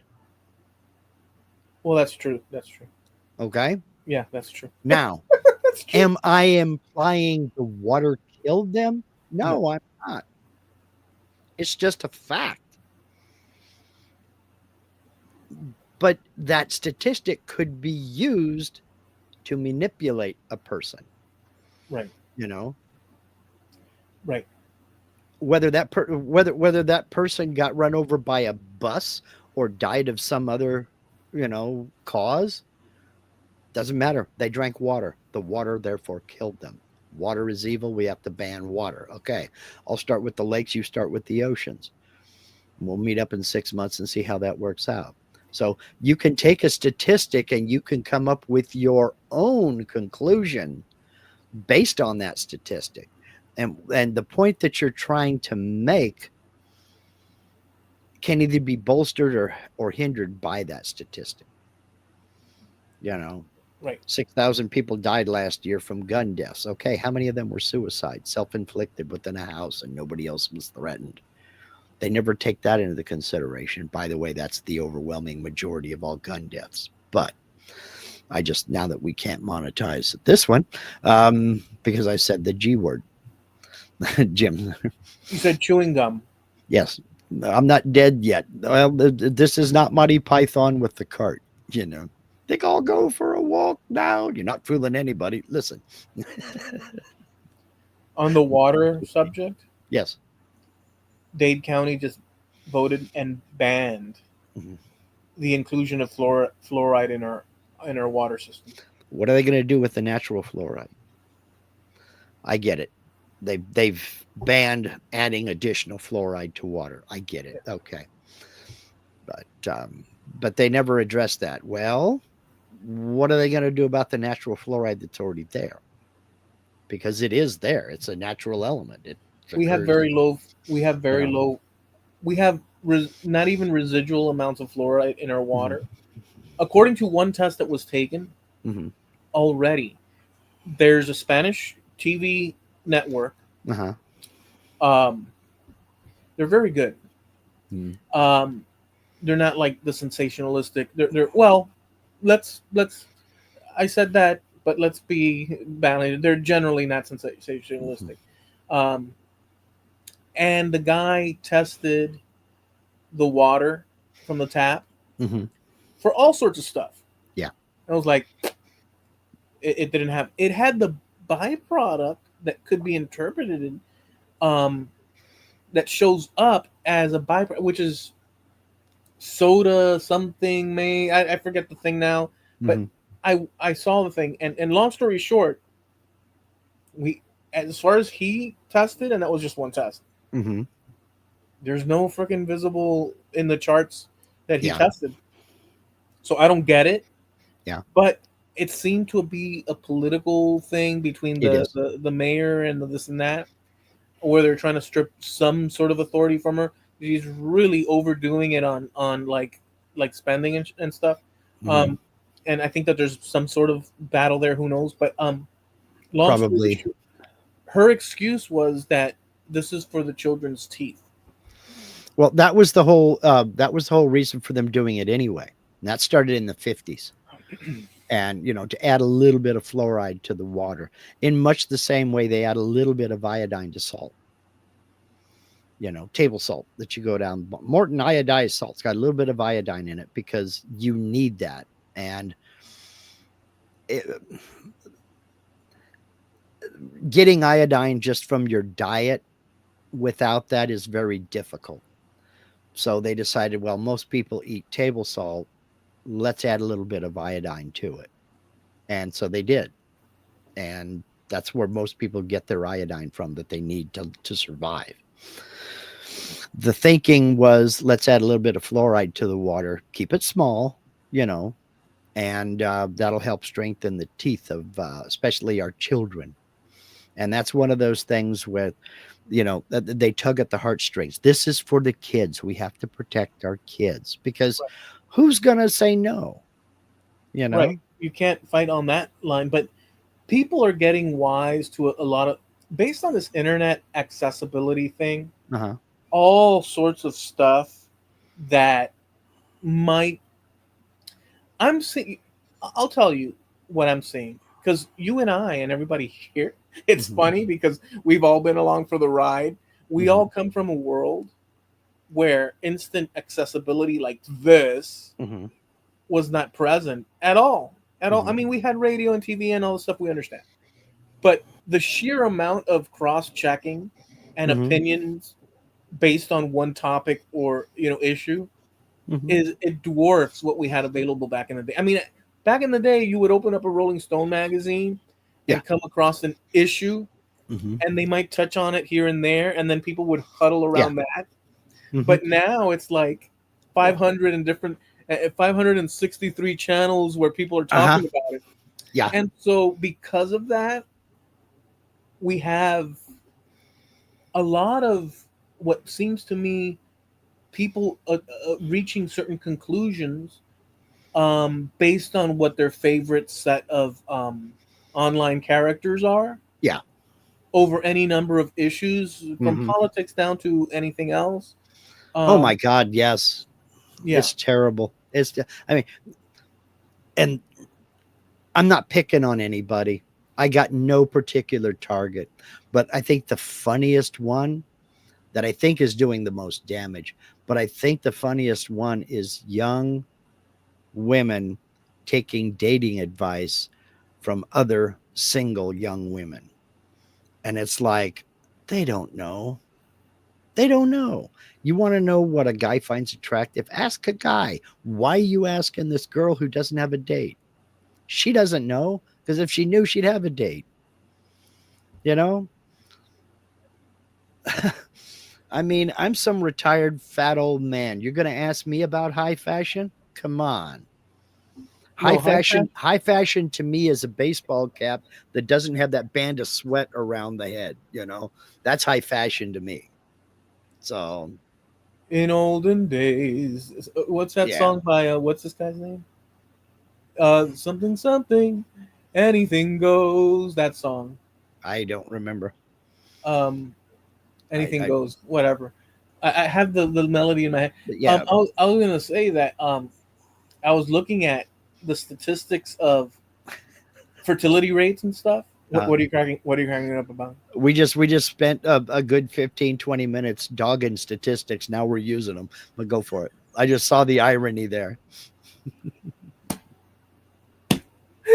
It's it's so perfect. It's so perfect. I'm gonna go down that road. I don't care. It's so it's so awesome. We I love it. I love it. It's so true and it's so human, dude. It's so human. It's perfect. That was a good call. Um, I love that. Um, caught right. Band on to Run the Cover where they're caught. Yeah. Mm-hmm. um, so I was looking at statistics, Mm-hmm. and in the U.S., it's so good. It's something to cherish, actually. That's how good it was. And I was looking at fertility rates in the United States, Mm-hmm. and according to everything that they say out there, it seems to be that fertility rates are in a downturn, Mm-hmm. which reflects all sorts of issues in the near to short term, long term future. Um, but in that process, I then looked at other countries, and I landed on Russia. Mm-hmm. And Russia has over 6 million more women than men. Mm-hmm. And 6 million. Mm-hmm. Not the case in the United States, by the way, by No. any stretch. We're fairly even Steven. Yeah. This, They're slightly more women than men, but not. I think it's statistically right about. If it's not 51-49, it's right around I 50. love it. Yeah. You're also, we're both grabbing, but yeah, exactly.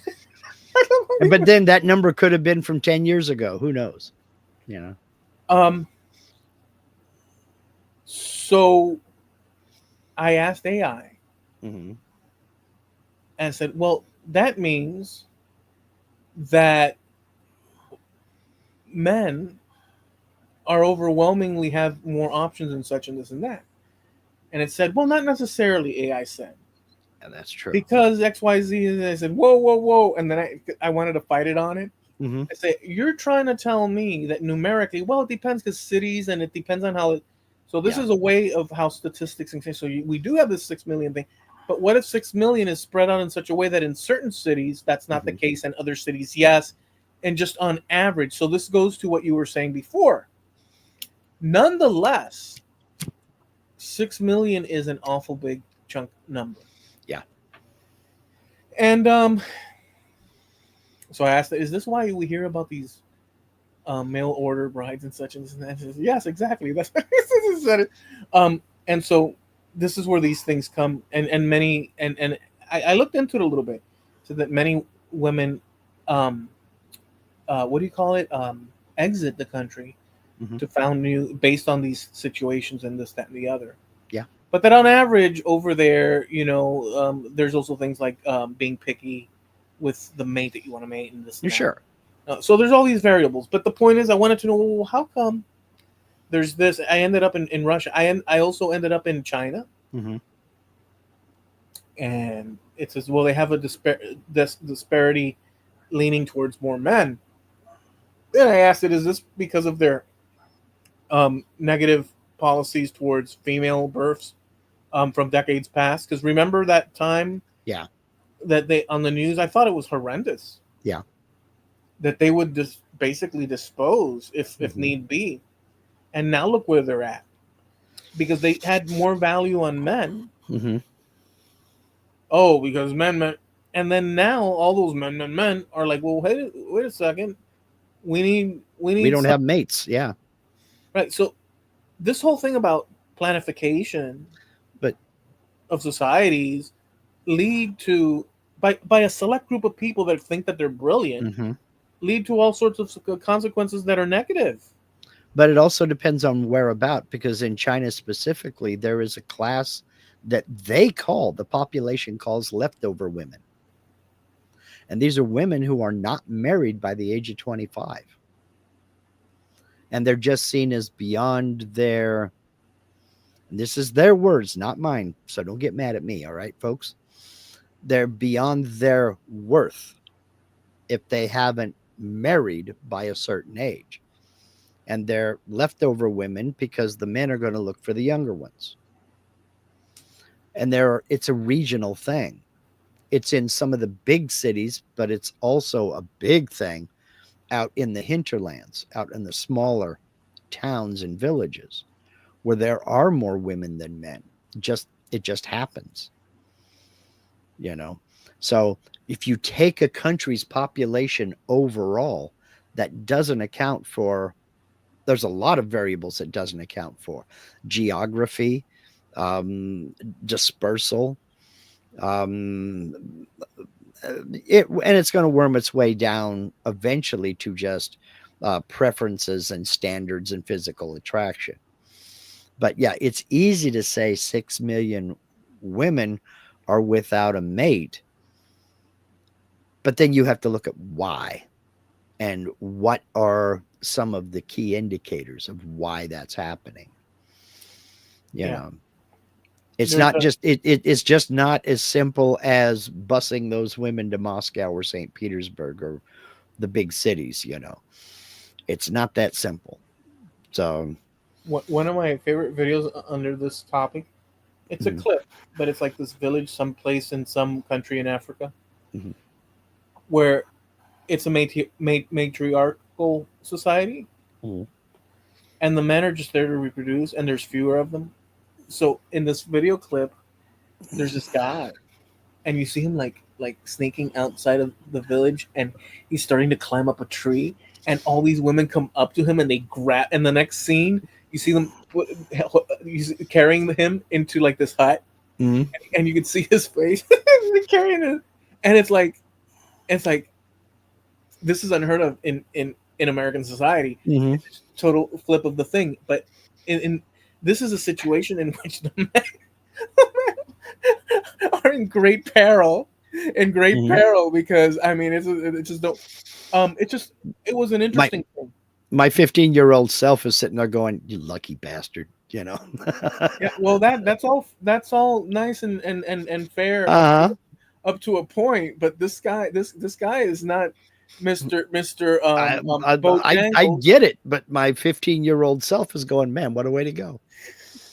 It'd take a team of Undertaker 6 months to get the smile off my face. Yeah, right. Um, just one final little Yeah, thing. we need to think about it. Um, this is another clip, and it's not gonna do it justice, but I have to at least say it out loud, and it might come up on your feed somehow. Mhm. There's a clip in one of those Facebook slide along, Yeah, thumb I don't along, watch those. I don't watch those. ever. Linda will send me one here and there, but I don't do that. I personally I'm over on YouTube, and if I see a YouTube short that has something like I'm a sucker for there's a series like Dogs Being Idiots part 385. I'm a sucker for those, you know, but I don't do the ones on Facebook Okay, fair for enough. some reason. I'll just do this for you. I need a Kenmore toaster. Walmart, Amazon. Now, hopefully, many of you in the audience or yourself will see Kenmore. Does Kenmore? I don't even know. Nope, that was Sears. They don't exist anymore. Oh, dang it. Alternative to Kenmore toaster. there's, Cuisinart. there's no way. Cuisinart. Mhm. Okay.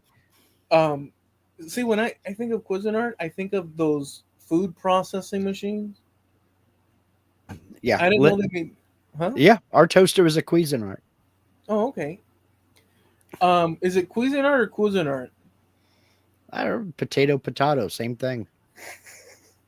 Okay, so let me just tell you. So, um, um, dang it, we went down so many rabbit holes in 1 second that I What you lost. mean we, pale face? I was sitting here just listening. Damn it, what was it, man? It was a video clip. What was I gonna tell you, Mark? I don't know. It was a good one, dude. A goodie, but a oldie. Why do you need a Javi, toaster? for toast. Come on, get real. Um, actually, that's kind of true. I It's don't need a toaster anymore. I don't even toast bread anymore. Having said that, my favorite is still skillet. In a skillet, put a little bit of butter in a skillet, bring That it is up, good. and toast it up like that. You ever Dude, make you ever make an egg nest? um, I've not personally. I know, yeah. Tear out the middle of the bread, and as you're toasting it, pop an egg in the middle in that hole you just made in the bread. No, but I was gonna tell you, Fry you it all take up. white bread, wholesome Mhm. bread, and you batter up some what do you call eggs, and you Mhm. make French toast. Oh man, I love me some of that. Yeah, let me throw you a pro tip. If you can a pro tip, yeah, well, I it might love it. be. If you can find it in your grocery store, and I know Walmart here carries it anyway. King's Hawaiian bread, sliced. It's a sweet bread. Man, it makes excellent French toast. That was the Man, it best. makes excellent French toast. That was the best fro tip I've ever had, Oh man. dude. That's a good channel name, fro tips. Mhm. Yeah, I won't be doing it. um, dude, I wish I could tell you what that clip that I said the thumb along clips, but then once you said no, I don't frequent those except when Linda, and so that totally threw us into Cuisinart land um, for some Well, darn maybe reason. it was the Cuisinart toaster that did that. I don't remember. Maybe I ambushed my own self with that. There we go. Linda says, "Get what we're guess what we're having this week." Yeah, okay. French toast. We I hope. occasionally have breakfast for dinner. Oh, I remember it now. Okay, good. Okay, so this has nothing to do with anything else other than it's a little clip that just popped into my head. Thankfully, I rescued it. Um, so there's Spanish soap operas, everybody Hmm. knows, and there's this trope that in Spanish soap operas, everything is to the max in terms of exaggeration when it comes to emotion and the music. It's the same as like saying Dallas and this and that, but in Spanish, or Hmm. Knots Landing or this or that, or Days Yeah. of Our Lives. It's got that draw and you probably run Da, da, across, da, da. yeah, like over the top, like he's just ordering a Meanwhile, at the edge of town, Outmouther's lying in a ditch at the side of the road. well, yeah, you might two eyes across a hall might meet and like they just and dun dun dun dun and Hmm. like it's just so corny and exaggerated. A lot of people Hmm. love it. Well, in Spanish, they have these things too. There's a Mexican thing that I ran across, and in it reflected some of the troubles that Mexico has concerning their family and cultural lives, and it's hilarious because they deemed this soap opera thing in Spanish deemed it important to make a cultural statement. Get this: the clip starts, and the father and the mother, their faces are worried as hell, and they say to their son, "Son," and he pulls out a magazine. "Is this yours?" And he says, "No, Dad, no, no." He says, "Son, are you emo? Are you emo?" And the son's crying and he's saying, "No, Dad, I'm not an emo. I'm not an emo." And his sister says, "Yes, he is. He's an emo." He says, "No, I'm not an emo. My friends are, but not me."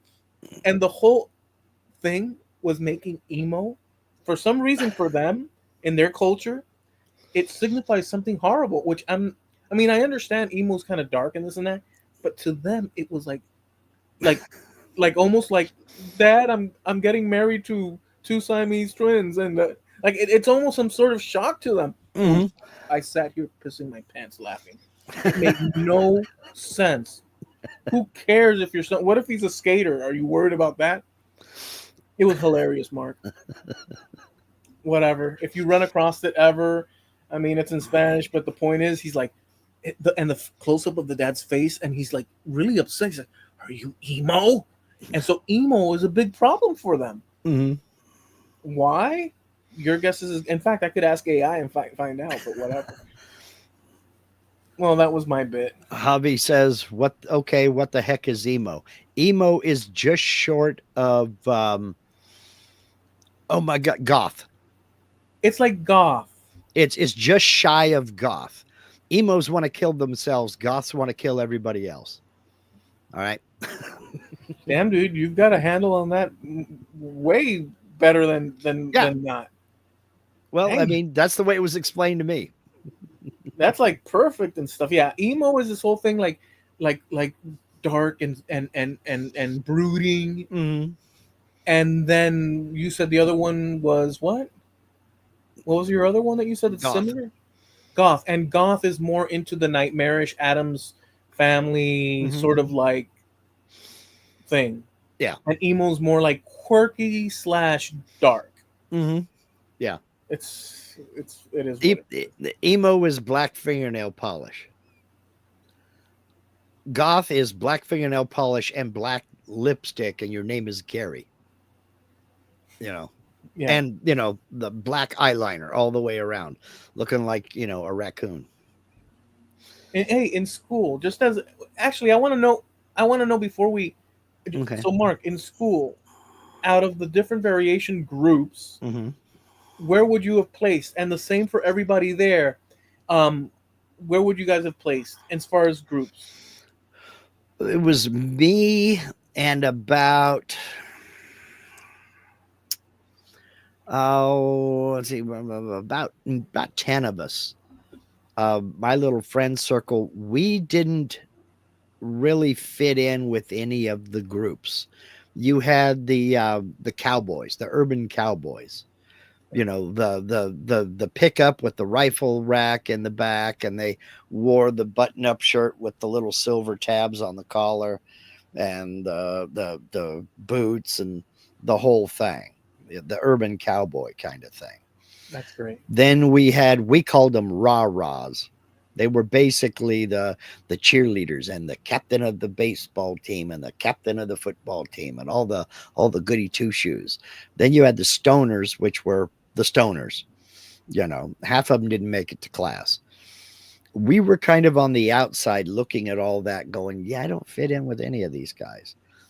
Interesting. So I, you know, I was I was if I were to pick, I was somewhere between a rocker and a loner. We had the loners. mm-hmm, We're funny enough, we'd hang out with each other, so we weren't loners, but we were kind of loners.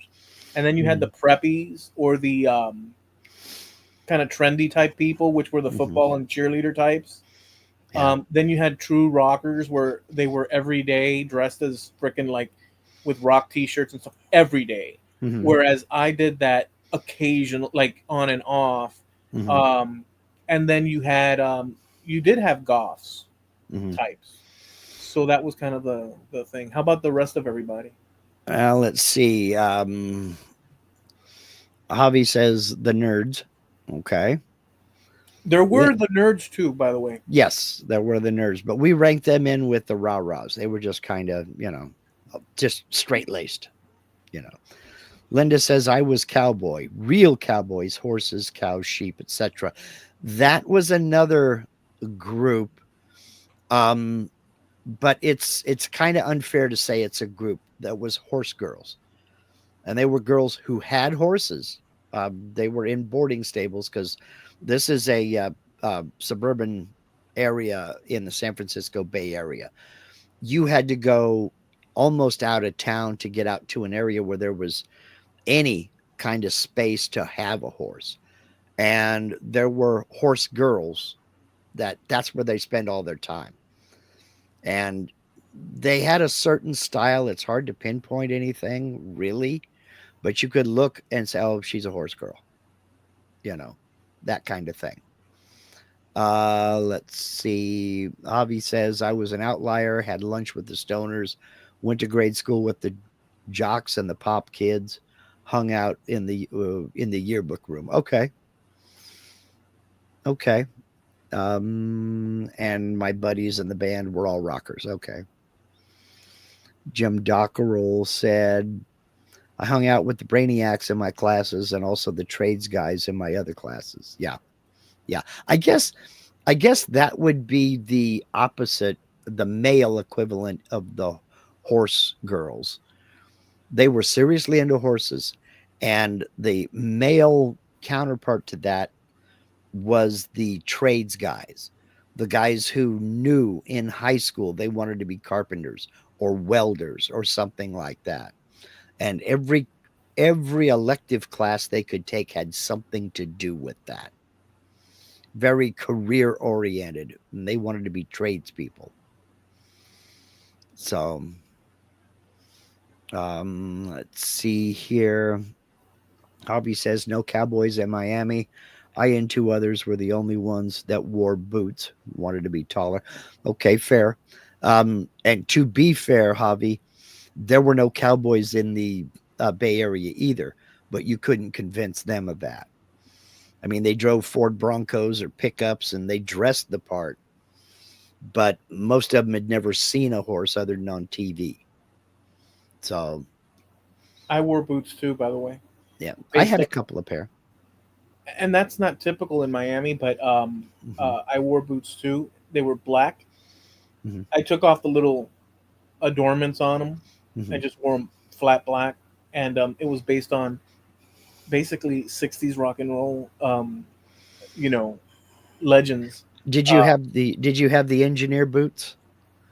mm-mm, The ones that they were flat toe no, and they had the three straps and the ring? no, I had the pointy boots. They were cowboy boots. Oh, Boots. okay. but black. And Hmm. the reason again for it was because of my love of Hmm. '60s music and that whole. It's just, I'm telling you, it's just so it stood out in a sense. I was one of a handful that did that, Hmm. and we were all um, not quite within the rocker all day all the time type Yeah, guys, but we hung out with each other in that yeah, sense. So I think I kind of match a lot with Javi's thing, except maybe I was a little bit more rambunctious or counter or like just yeah. yeah, because we I did. was, yeah, I was blue jeans, t-shirts, and engineer boots. You know, but I had cowboy boots as well, Nobody here, but I including haven't you, had Mark, any in a long time. even though it was typical in your eras and further back, Hmm. but none of you people had, like I had in high school, corduroy pants. Want to bet? I grew up in corduroy pants, corduroy jackets too. How awesome were they though? The pants were awesome, dude. In my Well, opinion. when you blew out a tennis shoe and the sole started flapping down, you were a one-man band, you know. Because when you walk, your legs rub together, whoop, whoop, whoop, whoop, whoop, and you had that one flap, whoop, whoop, flap, whoop, whoop, flap. I totally loved so much the '60s in the Mhm. '80s and '90s. No, but I loved it so much that I inched in every direction. Well, within my reach Yeah. to imitate Hmm. because I wanted to absorb all the based on the music. You have to understand, Yeah. but I wanted to absorb the whole. I mean, it's hilarious thinking back. It's not because I honestly was exploring that, but Well, that was my version of emo or something. it wasn't really until the 70s that wearing jeans for anything other than work was really mainstream. I mean, because I can remember, you wore slacks or corduroys or something like that to school with a nice clean button-up shirt. And then when you got home, you got out of your school clothes and into your play clothes, which was a t-shirt, a pair of blue jeans, and tennis shoes. Unless it was summertime, then it was shorts. Half the time, those were cut off jeans that mom had. You remember iron on patches? Mom would patch the knee and the blue jeans with iron on patches, and they'd last about a day. You know, that, yeah, the half of the shorts I wore were cut off blue jeans. I think that we had a good. I mean, remember, considering all you guys in the chat and Mark and me, and as a contrast, I am literally the tail end of the era that unified us all in Yeah. the ways that they did. I'm literally the last throes of all that. And to be fair, although I can't encapsulate all that you guys experienced the first go round, but to be fair to myself, I did appreciate that came before sufficient to really, really, really, really appreciate it and explore it a lot. I don't know if that's a thing that we all did because generational, if you want to name, you're early to mid Gen X, and they consider me a late boomer. I was born in 61. And depending upon who you listen to, I've seen boomer end at 64 through 66. So personally, I think it's 15 years after the end of World War II. That's pretty late to be a part of the boom, but whatever. I'm fine with it. But we were the last generations of really feral children who did a lot of stuff, got away with a lot of stuff, and had fun doing a bunch of stuff nobody even would think of today. And the best part of it is there were no cameras around to document it. I mean, think of half of the stuff that you did from the age of, say, 9 to the age of 16. And imagine the whole world having a camera in their hand to document you doing it. There's a couple of motels I don't want to resurface. Motel Yeah, wake ups exactly. that I don't want to resurface. Yeah, well, that's true. I mean, that's plausible deniability. There were no cameras around, so if you can't prove it, I didn't do it. But growing up in the '60s and into the '70s, I could appreciate some of the cool things of the '50s too. And Dad would tell me about growing up, in the '50s, and hanging out here and doing that, and the clothes they wore and all that other stuff. And I had an appreciation for it, and I had appreciation for their music. I loved a lot of it, not all of it, but I loved a good percentage of it. And you know, so I don't know if that's something that was endemic in your generation and mine, or if that was just one of those weird coincidences that both of us had that appreciation for the stuff that came before what we loved, you I know. think it happens because if you think of people like, as one example, the Grateful Dead, or even the Hmm. Beatles in this snap, but like let's use the Grateful Dead. Hmm. If you look at their attire as an example, in a sense, even though it's not the previous gen, they're looking for some sort of like they were looking towards some with the top hat and stuff. Hmm. They're kind of referencing early 1900s life. But it was all counterculture. Yeah, And that was what it was called. It was counterculture. The top hat was the nod to way back then, but you wore a top hat because nobody else was wearing top hats. They were out of style. yeah. You were wearing a tie dye t shirt because you didn't want to be stuck with one color of t shirt. You wanted to, it was a little bit of a rebellion, but it was more or less freedom.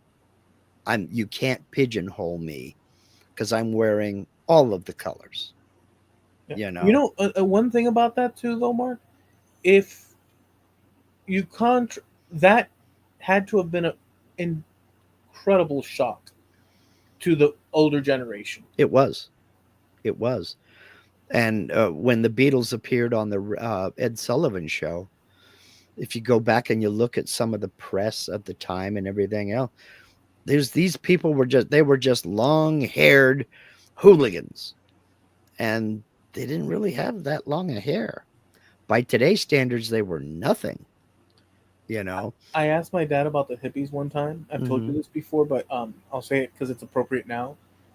Years and years ago, I said, "Dad, and what do you remember about the hippies?" He said, "Oh yeah, yeah, those long haired, dirty people that used to sit out by the bay. Yeah, yeah, I remember them." And he kept walking. Like he had no, Hmm. like that was because remember he was born in Hmm. '42. That was the overriding attitude. I My can dad was rem.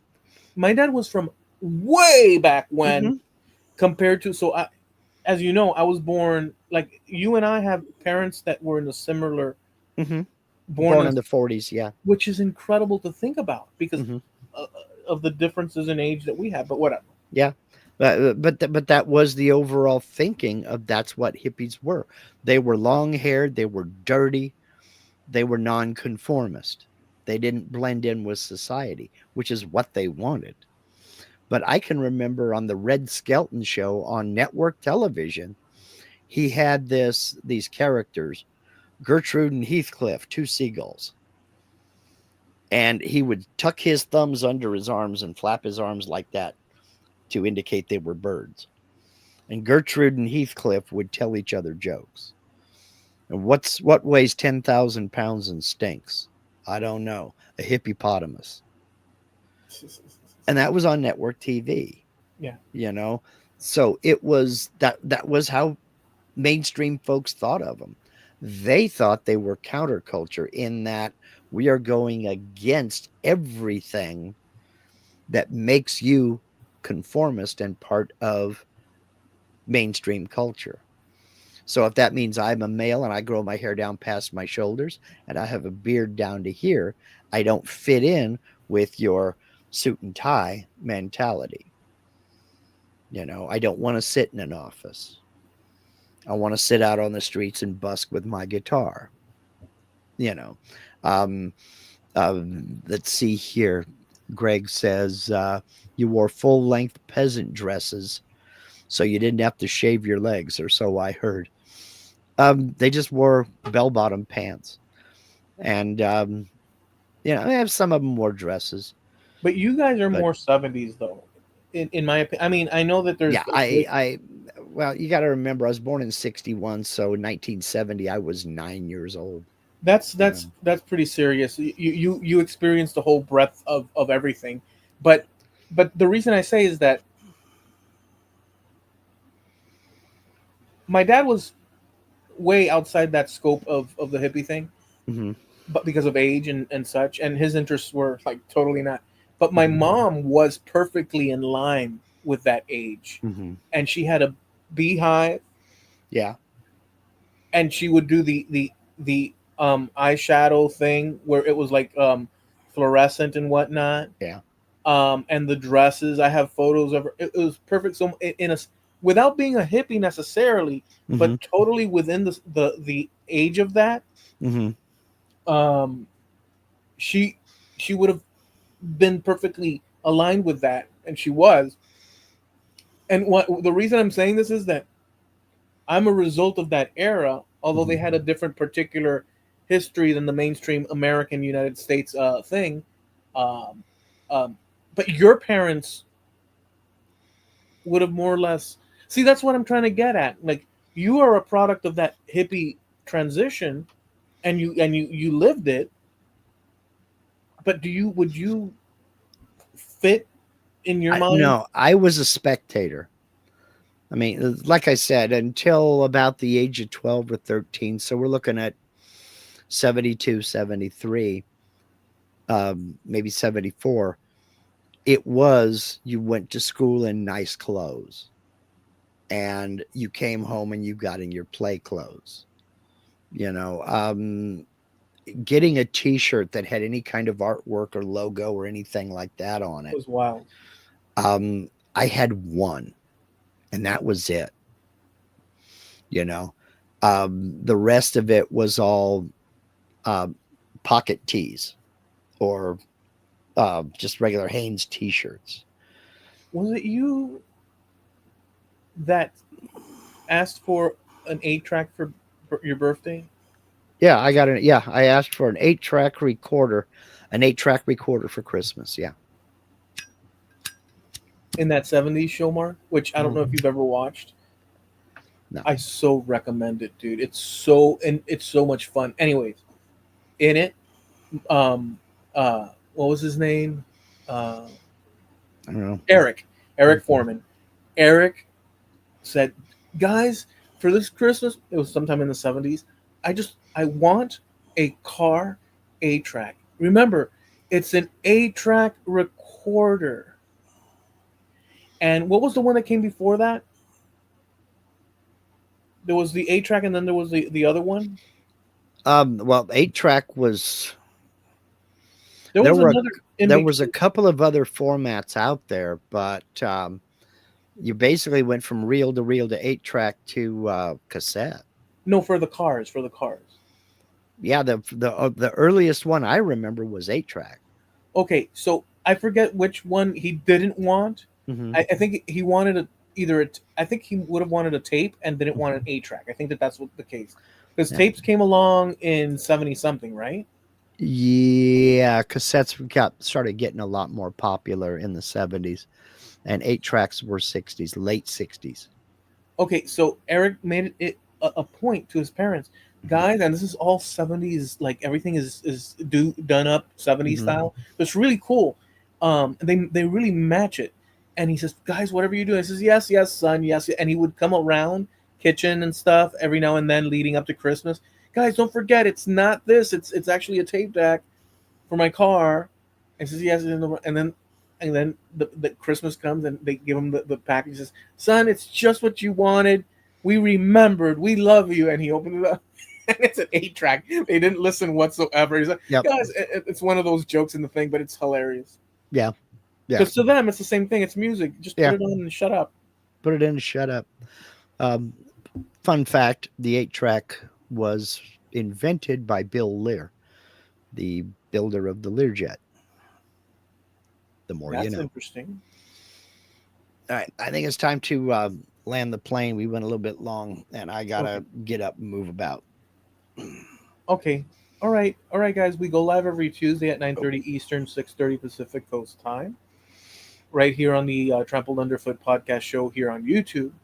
We also have a page over on Facebook, and that's Trampled Underfoot podcast on Facebook. We usually post stuff over there, links and videos and images about the things that we talk about here. So be sure to check that out. And we also have a website, which is trampledunderfootpodcast.com. Catch past episodes there. Download them if you choose. And we're also sponsored by. Now I got to change pages. Harneal Media. There it is. I finally found it. Harneal Media. Harneal Media, for those of you who can speak, is the only web source I will ever recommend, simply because he's very good at what he does. He's very competitively priced, and you'll wonder how he does everything that he does. Steve is just a wizard at this stuff. If you're even toying with the idea of getting a website, maybe you want to create a web store so you can offer your products and services to the public, do yourself a favor. Head over to harnealmedia.com. There's a link in the description of every video and live stream on this channel, and click that contact us link. Steve is, again, he's a wizard with this stuff. I don't know how he does everything he does and does it so inexpensively. Um, Again, do yourself a favor. Find out for yourself. Get over to harnealmedia.com. That's HARNEAL media.com, sponsor of trampledunderfootpodcast.com. All right. Well, thank you everybody for hanging out with us this evening. It's been fun. We've touched on quite a few topics. Nothing, Mark. I hope you feel better soon, Me too. and just find sleep and comfort. You know, Yep. and everyone out there, do the things that you love and be safe doing them. We'll catch you here next week, same time, same channel, and we bid you farewell for now. Get the shingles vaccine. Don't put it off. Do it.